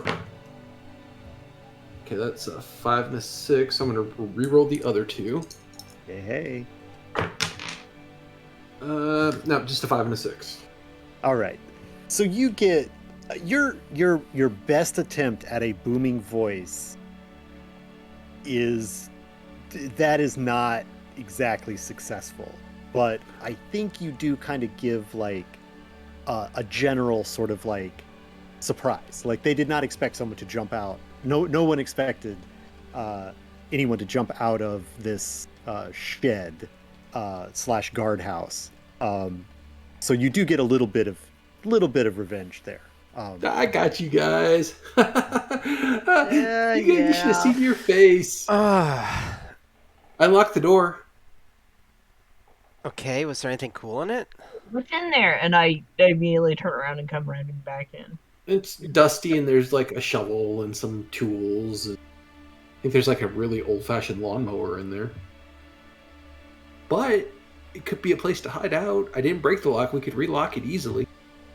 Well, there's like a... If you keep going through the graveyard, there's the forest is down at the end of it. And we were talking about, like, if everything goes wrong. If everything goes wrong, we come back here, we meet over in that forest area, and this'll be like where we meet if we get separated. It's a good plan. It's a And then- spooky plan. It's a good plan. Like, if things really go wrong, I'm just saying, go for the truck stop. Find a truck, get out of here. But that's like if it really goes wrong. Like say one of us gets here and the cemetery is surrounded by cops and the feds and like Mulder and Scully, then Well, yeah, like if any of the hightail it back to the truck stop. Got it. if any of the agents of the facility are like show up, hell yeah. Yeah. Don't even stop. So anyway, not a problem yet. Do we want to go break into a police department? Sure. I am feeling pumped. You're gonna do this. Okay, are we winging it, or do we want to have a plan? Yeah, you definitely have time to talk about a plan. And it's probably, I mean, it's got to be like 11:15 at the latest. You know, it's not going to take, you didn't spend that long exploring this place. 12 maximum. But probably more like 11:15 right now. We need a big distraction that would pull the police out of the station. Something a small town doesn't normally see. You know, what if a whole lot of fireworks get set off? Like behind the library. Oh, that's a Especially good during the day. They're going to wonder why they're happening during the day. You know what, too? We could, because I can move things. So we could set up, we can have them go off in like weird places. From like, Yeah. Mackenzie like- could just set them off. yeah, we can put them on like the roof of City Hall or something. On the roof, on the outside, because then they'll be Okay. like, how do we get up there? And they'll never On know. top of, if we do it on top of the library, there's going to be like smoke coming off the top of the library. Sure. And everyone will come running. And then everybody will leave the cops, and then we can go in.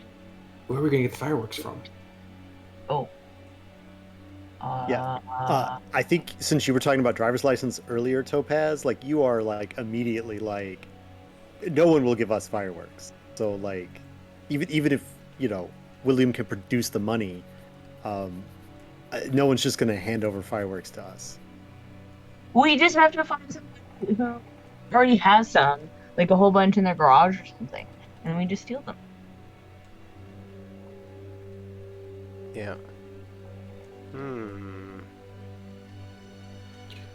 Getting into a garage right now with everybody at work or kids at school to search for that's kind of hard. I hate to say it. I think we got to hit up the truck stop. Okay. What, to leave? Is it gone sideways already? Well, no. I'm just saying that they have. I think they have some fireworks there. Maybe, Either that I or I don't know. bet there Signs might for be a fireworks trucker. everywhere. Bet we could get a trucker to buy us some fireworks. I mean, it's possible. It's not like we're asking for beer. I think I could convince someone. Yes, do it. Yes. You just gotta find a guy who likes kids. And then we We're just a guy can. that likes money. I got some money. But they gotta talk to us first. Okay, we can do that. We just gotta go to the truck stop. Let's just go to the truck stop and like be us at them, and then they will come to us. Okay. So this Does it sounds think like we're cool? Obviously. And as a PSA for any children watching this, do not go to a truck stop unaccompanied. No. Not unless you have psychic powers. I got a Psychic hacky powers sack. are a prerequisite for this. Let's go play hacky sack, and maybe they'll want to play hacky sack. wow, that's a '90s thing for sure. I did see some people playing the other day though, so Nice. I'm like, if it was 25 years ago, those would be my people. God, you know how many concerts before the concert we would sit around in a circle and play hacky sack? I all of them. Every day after school, there was always hacky sack being played. Oh, God. oh, Yeah. How many did you do? Maybe the little rod, Oh, dance God, yeah. stuff? Did you do that too? Okay. Anyway, before we delve too much into nostalgia, so like you guys, there's a sort of a plan. Like I think Mackenzie wanted to make a plan, and I think you have sort of made a plan that involves somehow getting fireworks at the truck stop, using your psychic powers, possibly, and then there's a multi-part plan, right? So you're going to go to the truck stop, you're going to get fireworks somehow, then you're going to set the fireworks off on top of the library in order to get the police to leave the police station, so that then you can go into the police station to use the computers. This sounds like a plan made by like some 9, 10, and 11-year-olds. This is just you guys are doing great. Binge watching TV. Cartoon logic. Yeah, you guys are doing great. Okay. This is a Looney Tunes kind of plan. Never mind the fact that we're not even contemplating that we could literally set fire to by setting off fireworks on the roof. No Again, such thing. The oldest one of us is 13 and has firepower.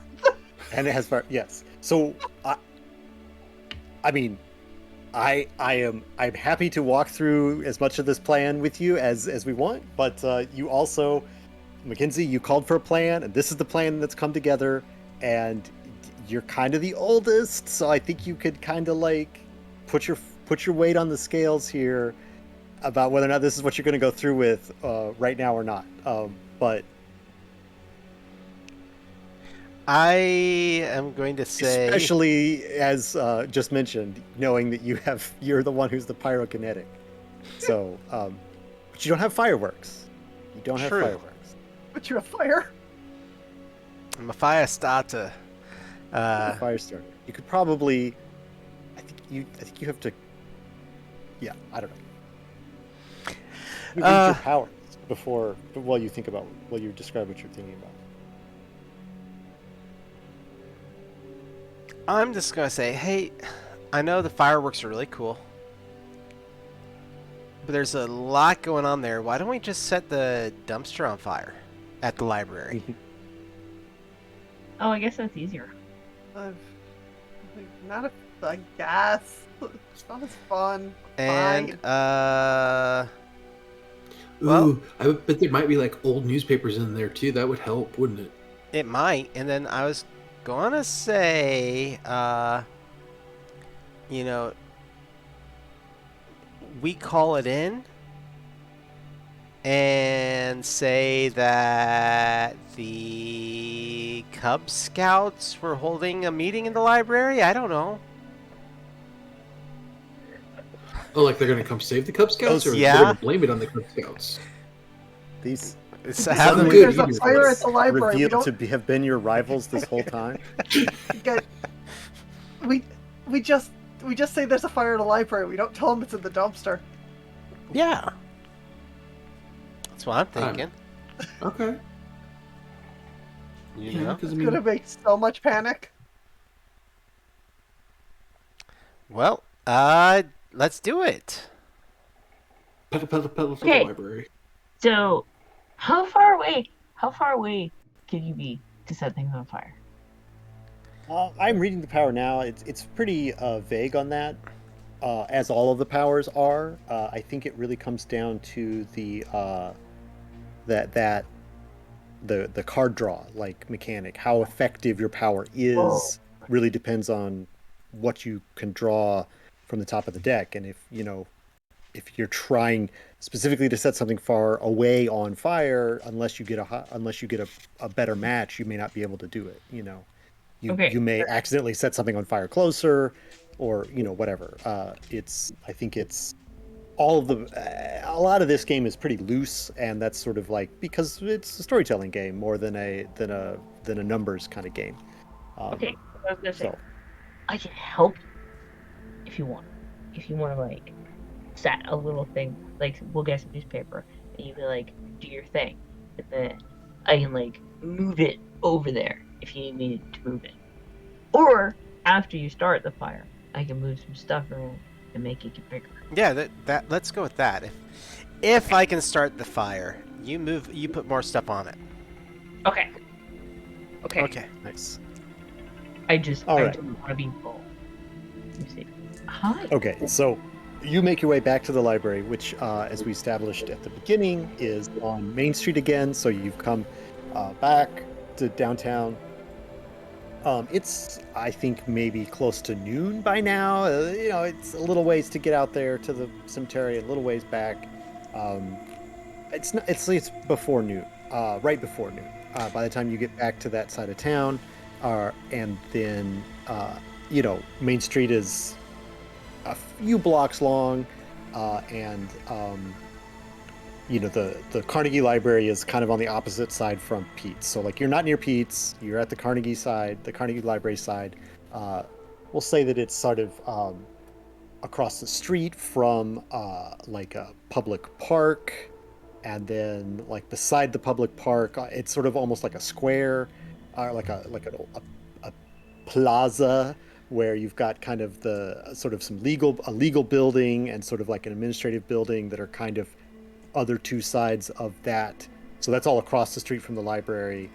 And then the main road goes through, and then like, it's got like really wide brick pathways that kind of make like these sort of round, and it's like a squares and then circles in wherever any section is, but then there's grass in between, and then there's the two more, the city hall and the legal, like a building that has like a lot of legal offices in it, like conveniently located near the city hall, are across the place. So that, to give you a little bit more context, and then the library is kind of set back from other buildings on the street, and then on that side there may be some more of the sort of not brownstone-y kind of buildings, but like the sort of two-story, like old-timey sort of storefront type buildings, with store on the bottom, living quarters on the top, and then those brick facades are going to the left and the right of the Carnegie Library. Just to set the scene. I think I'm gonna try from the park. Can I see the dumpster from there? I imagine that you cannot. I would imagine that this is sort of like, there might be some, I imagine there's probably some service alley behind the library, but like they probably wouldn't, given that there's a park across the street and that this is sort of like a prestige area of the main street, the dumpsters are going to be more well hidden, so you probably can't see it from the park across the street. I mean, there's probably any number of things you could potentially set on fire, but not necessarily a dumpster. There's no dumpster. Let's say that there's some like waste bins, the kind that you would have in a public place, for people to toss their styrofoam containers from lunch in. Those kind of things exist, but they're not a dumpster, and not those bins aren't. They're more on the street, not necessarily against the building. So I'm going to head down the alley to the dumpster then, and I'll probably tell everybody, hey,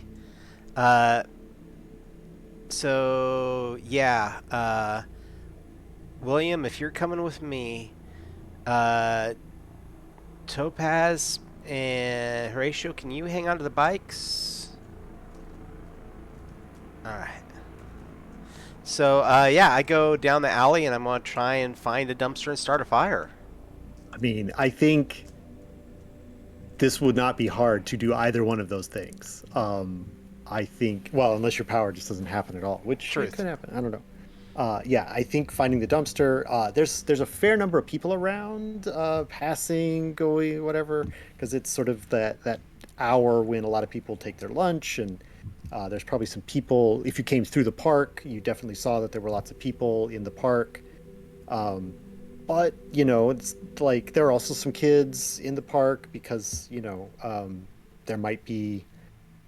Let's say that there's like I don't know, it happens to be a school day trip thing where they're like over at they went to see Tuck Everlasting at the community theater, and now it's time for them to eat their bologna sandwiches and apples in the little cardboard box on the field trip for the day.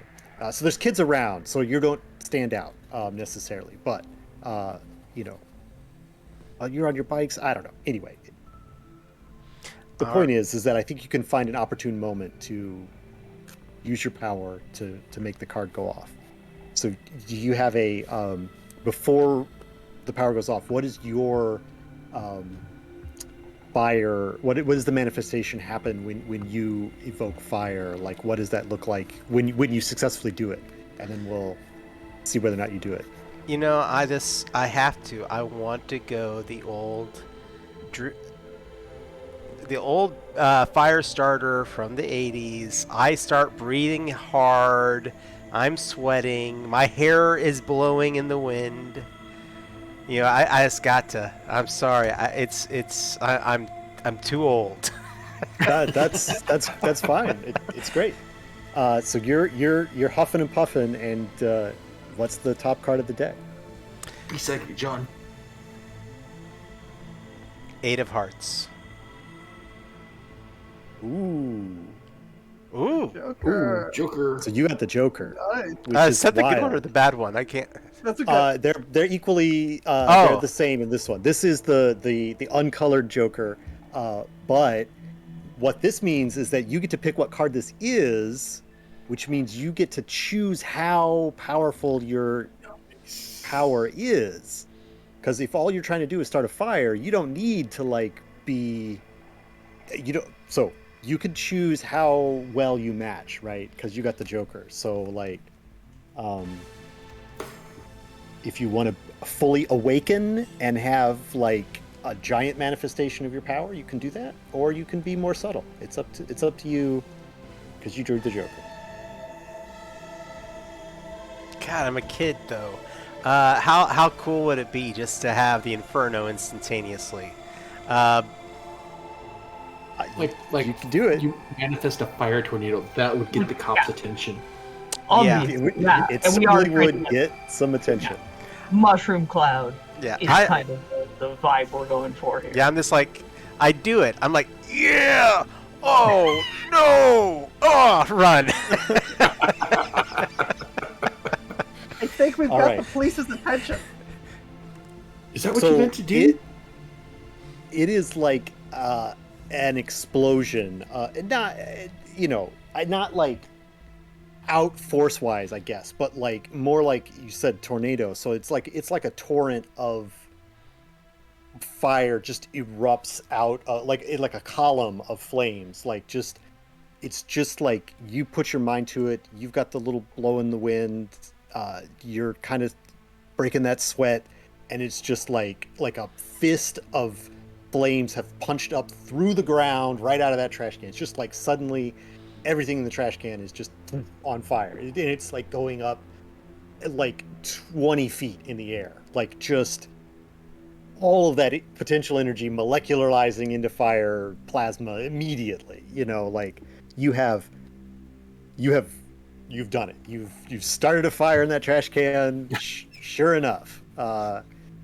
And I love you're like, oh yes, oh no, and like that. You immediately know that this is sort of like more than you maybe really should have done. But you've done it now, and yeah. So how? I'll ask you let's see, you were there. So you were there, William. So you saw this. So this is like, I imagine, extremely exciting. So yeah, I think this is the coolest thing I've ever seen. For Topaz and you, Horatio, who are on the other, you're across the street in the park. I don't know that you see like the column of flame come up from behind the library, but you definitely like see the glow on the street, and you know that something has the glow is coming down the alley. You know something has happened. I'm gonna ask you, Horatio, to tell. I give you the narrative control of like how much of the surrounding area around this catches fire. Does this like catch some trees on fire? Is this a building's on fire? Like, it's up to you. What how much of a scene has Mackenzie made? I'm gonna let you decide.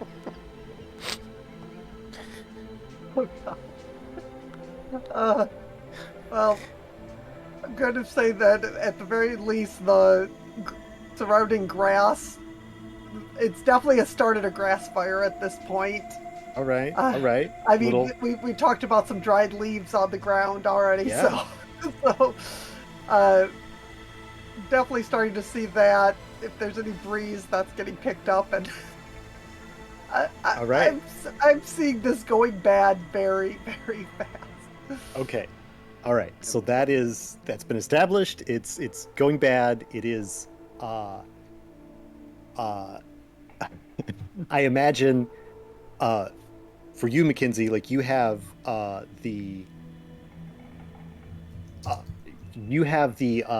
I guess because you got the Joker, you chose the exact match, the Awakened Power. One of the things you do get an energy point for awakening, so you can mark that on your character sheet, and you do have like narrative control over like this power.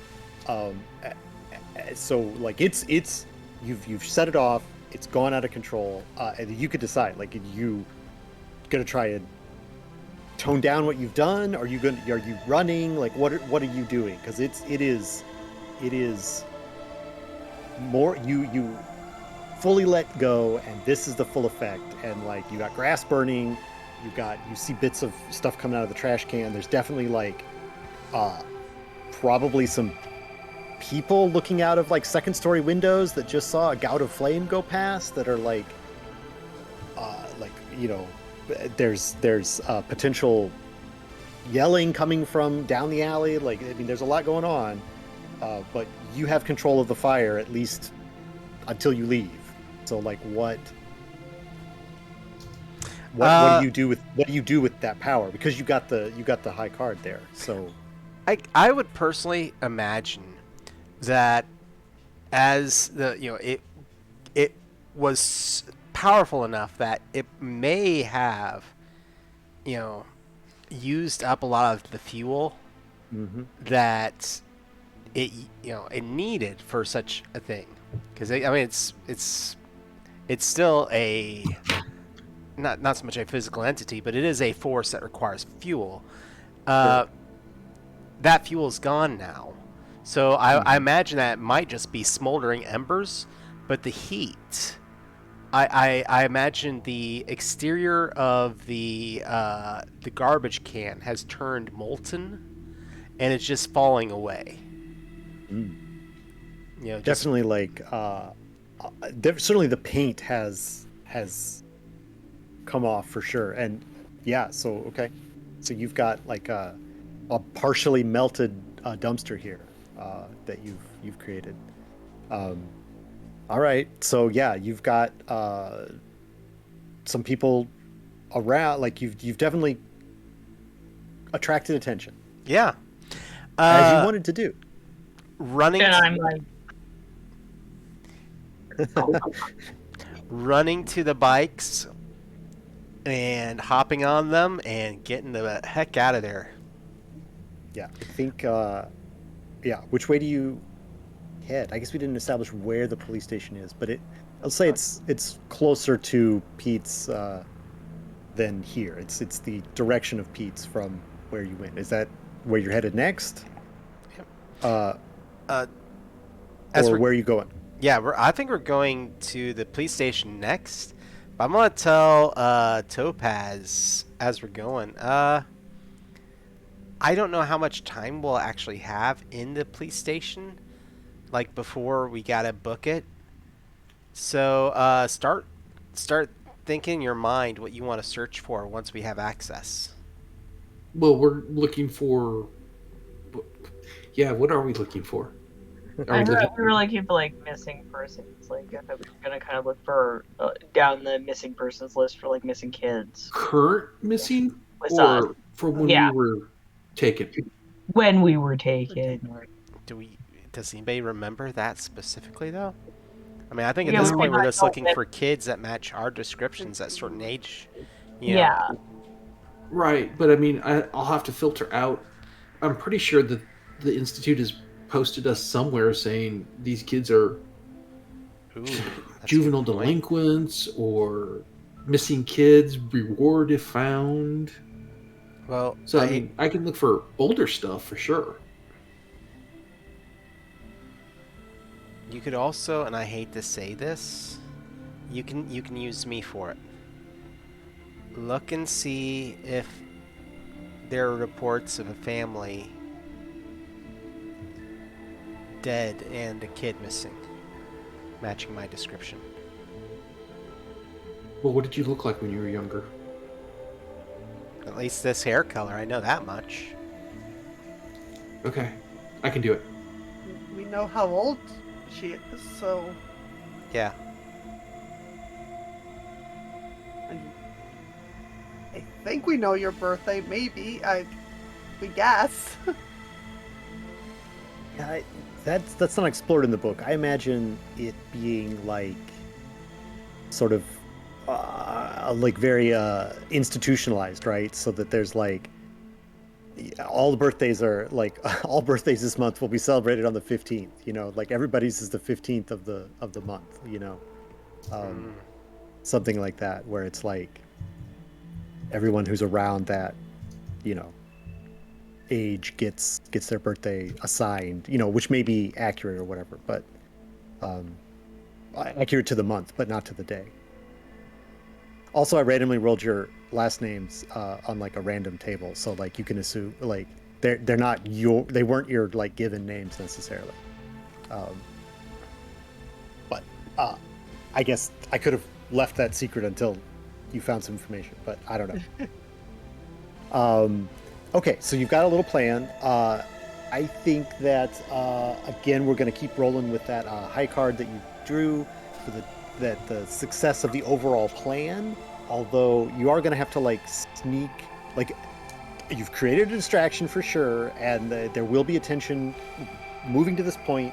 So like I think you're going to either need to sneak to get, because you're at the center of the attention of the location. So I think either you're sneaking out of there, or you do some more tricking or something like that. That like you're either going to have to sneak in to the police station or like lie your way into the police station with trick. I think somebody's going to have to. You're either going to, like I said, yeah. I think you could take one of two approaches to get in to try and find the to try and find that. So whichever one you want to try to get into the. And I think we're gonna kind of, yeah. Go ahead. So I have an idea. I'm gonna need help. If there's someone at the front desk by the computer, if someone tells them, "Oh my God, there's a fire at the library. There's people dead," I can try and push a call for help out of their radio. Maybe that'll get them out the door. good idea. Because I was gonna run in and just be like, "What?" and panic and be like, "Somebody think of the children," and then that always works, right? Oh yeah, it could be like Cub Scout Troop 567 in danger at library. The Cub Scouts are at the library. I will tell them. I will run in and tell them. All right. So You're making a scene, William, as you are good to do. If you want to try to use your power to push to, like you say, to like kind of make this sort of like confirm, use your power to confirm what to generate a report that confirms what William is shouting. You have to guess what this card Yeah. is, Topaz. Uh, uh, Queen of Diamonds. It's 8 of diamonds. Ooh. So you got the right suit. So you've got a reasonable amount of control at a reasonable amount of success with a suit match. It's not going to be perfect, but it's something. That's good. It doesn't have to be perfect. All of a sudden, across the station alert speaker system, you just hear problem at the library. Cub Scouts may be involved. We need all hands to sort out what's going on. Sure, you've got like this sort of a loudspeaker situation going on, and I think maybe the fact that this broadcast for all hands came out of the loudspeaker instead of like quote unquote proper channels is sort of more of a is more of a confusion. There's definitely some opportunity here, and there's definitely some. Well, let's see. We got stats for local officers. Let's find out like what how threatening are these people? Let me check this out. I would also like, and I mean, when William said like he's literally gonna fling open the doors of the station, Yeah. and throw his arms up in the air, Yeah. and go ah, really really loud. Like obviously I'm not gonna yell, but he'll be very very loud, and he'll run in circles around the whole thing, yelling, "There, fire at the library! Fire at the library!" Yeah. All right. Like he's like like a cartoon character would, because in his mind that's how you're supposed to. I love how you picked that up. That's a great storytelling thing. So you're doing this. You've created a distraction. I think you've created a window of opportunity for you to at least access this computer, like between the like people responding, the person who you were talking to, sort of like trying to find out where confirm the source of this information. Like if the broadcast came from down, who's got the mic that does the overhead speaker, like let me go talk to that person. Like there's an opportunity created here, and I think this is like definitely like a smaller town police station, not to make too light of it, but I don't think this is like a situation where there's going to be a bulletproof glass thing that you can't get through. I mean, I'm imagining like you're jumping over the desk at that point and getting a few moments on this keyboard to connect. So is that are you going to use your skill again, Topaz, for that, or is that you want to use your try psychic ability again? Or I'm going to try skill because yeah, I don't want to push my luck with the cards. Yeah. So then do it. I think it'll be find again. I think that's the one that makes sense for like a hacking sort of skill, is the find skill. So I'm going to spend 2 of my energy points to add 2 dice on top of everything.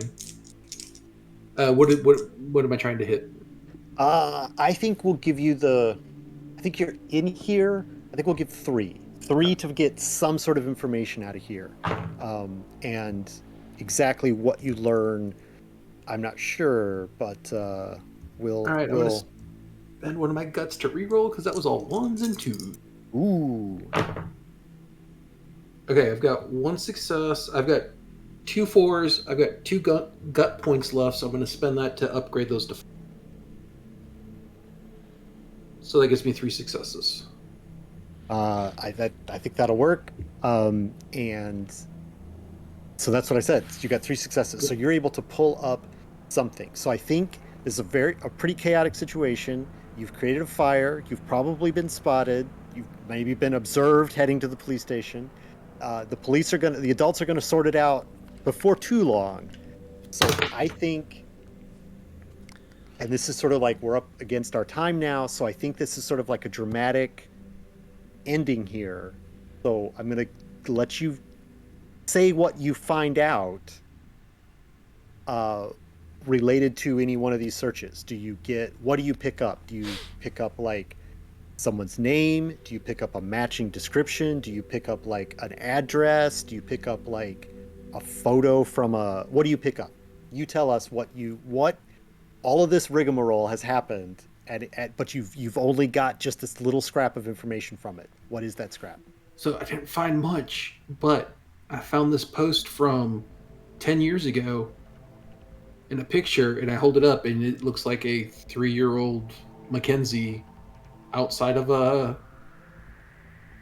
house, like she was like first day of school picture. And All right. it says you're missing and your parents are looking for you, so I don't think they're dead. All right. Yeah, so that happens. What I think that's like a dramatic like way to end this little story. You've found a piece of information. You've created possibly some unintended consequences. You've created some unintended consequences. Next time you'd have to figure out what happens next. Before we go, I want to hear like what everybody give us a little moment of for your character, like sort of like what is it? Is it feel like it's worth it? What did you get? Like you've done all this stuff, you've explored all this. What are you feeling right now? Like, and yeah. I think it's really hard. Go ahead. Sorry. I think it's really hard for William to have hope. Hmm. Because the organization was so crushing,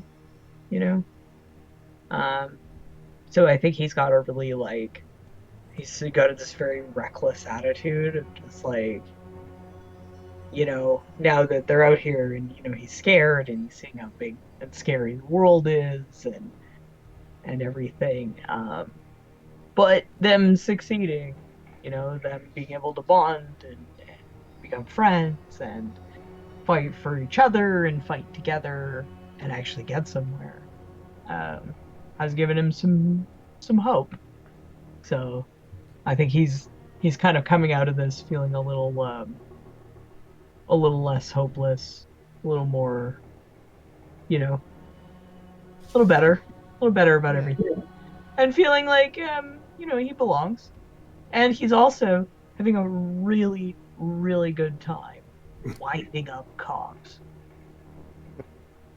because it's so fun. I mean, especially if you get the old guys and you get that vein in their forehead real pulsing. Win. Yeah. All right. Yeah. Someone else tell us what your character's feeling right at this moment. A plan came together, but kind of made a mess. I think Horatio's actually feeling a little jealous right now that Mackenzie just got an answer. He's always wanting answers.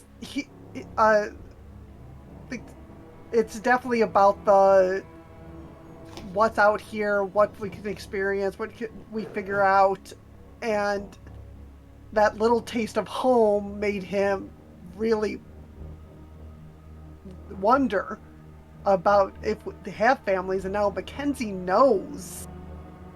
The rest of us don't, and there's no time.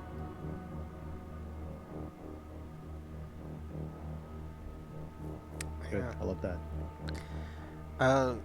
I will say that for Mackenzie, Mackenzie doesn't believe it. Like not just because of shock, not that, but you can't trust the facility, and this could just as easily be a fabricated thing. And so, yeah, it's maybe it's her family, maybe it's not. But I think going forward in her mind, it's all going to be about researching who they are, who these people in those pictures are, in this picture is. But deep down, she's expecting that they aren't who they think these people are. It's going to be not trying to learning more information about them will be an act of disproving they exist to her. And then for Topaz realizes that they couldn't get information on everybody, so the plan was do this, burn this town, figuratively, not literally. Even though we have. Yeah. So yeah, and hoping that when the next town they get to, they can find more information for William and Horatio, so that they can have their answers and maybe some hope. Topaz isn't too concerned about themselves. They figure that information will fall into their lap about themselves sooner or later. all right. I love it. Thank you all for playing Psychic Kids with me. And we usually do like outros and stuff. Right? We want to introductions again as we go out, or is that you introduced at the beginning? I don't know how you. I don't remember what your norm is for doing it, or do we have any other closing business? For this time around, we did do intros, but I would love if anybody has anything that they have coming up that whether it's a Kickstarter or a show you're going to be on or whatever. Really quick, just going around. Well, the Kickstarter for Caber's Cyber Punk is on right now. It has, I believe, it just passed the funding. Nice. Nice. But get in on it and help out with the expansions and all the extra stuff, and get over there, get on that. And I'm really looking forward to running the game. So yeah, get in on that. That'll be a good time. Awesome. Danielle, you got anything coming up? If time works out, Hidden Worlds Fringe, our sci-fi supplement, is on its way eventually. But we have started recording our beta test, which should be showing up on the One-Legged GM YouTube channel probably in a month or so. So if people are interested, they can subscribe now so they get alerted. Awesome. Sean, Matt? I don't have anything going on. I'm kind of the non-production person in this group. I play games here for Rick and Rasp. It's my primary thing, and you can see me online painting minis. That's about it. Hey, that's cool. Thank you. You're very reliable when we need people. Yeah, I'm Matthew Orr. I'm one half of Wet Ink Games. We made this game. We published it. It's written by Michael Brennan, and he did a great job adapting our +1 system. It's the first. Yeah, John's got the. I got my copy that I've been playing with as well. This is the first time I've played Psychic Kids in its full form, so that was pretty great. Thank you all for that. You can get Psychic Kids digitally on Ttrpg right now. We are still fulfilling the Kickstarter. Some people have it, but I think I don't know. I'm bad about knowing the progress of where our Kickstarters are. So if you want this game, you can definitely get it digitally, and it should be available to everybody that through the normal channels of Indie Press Revolution and other places where you can get physical copies once we send it out to the backers. And you can find out more about Wet Ink Games. We're at Wet Ink Games at all the social medias, so you can find out more about what we're up to there. Yep. And really quick, I will say that I will be at a convention here coming up. We have both Gamehole Con coming up next month, and we have a Catacon. So if anybody else is going to be making those cons, be sure to look for us there. We may, depending on how things get set up, we might actually have a Rook and Rasp booth at a catacon. So Oh, nice. just tossing that out there. But Yeah, as it is, thank you all for coming on the show, and thank you everyone out there for checking us out. And hey, seriously, let's play.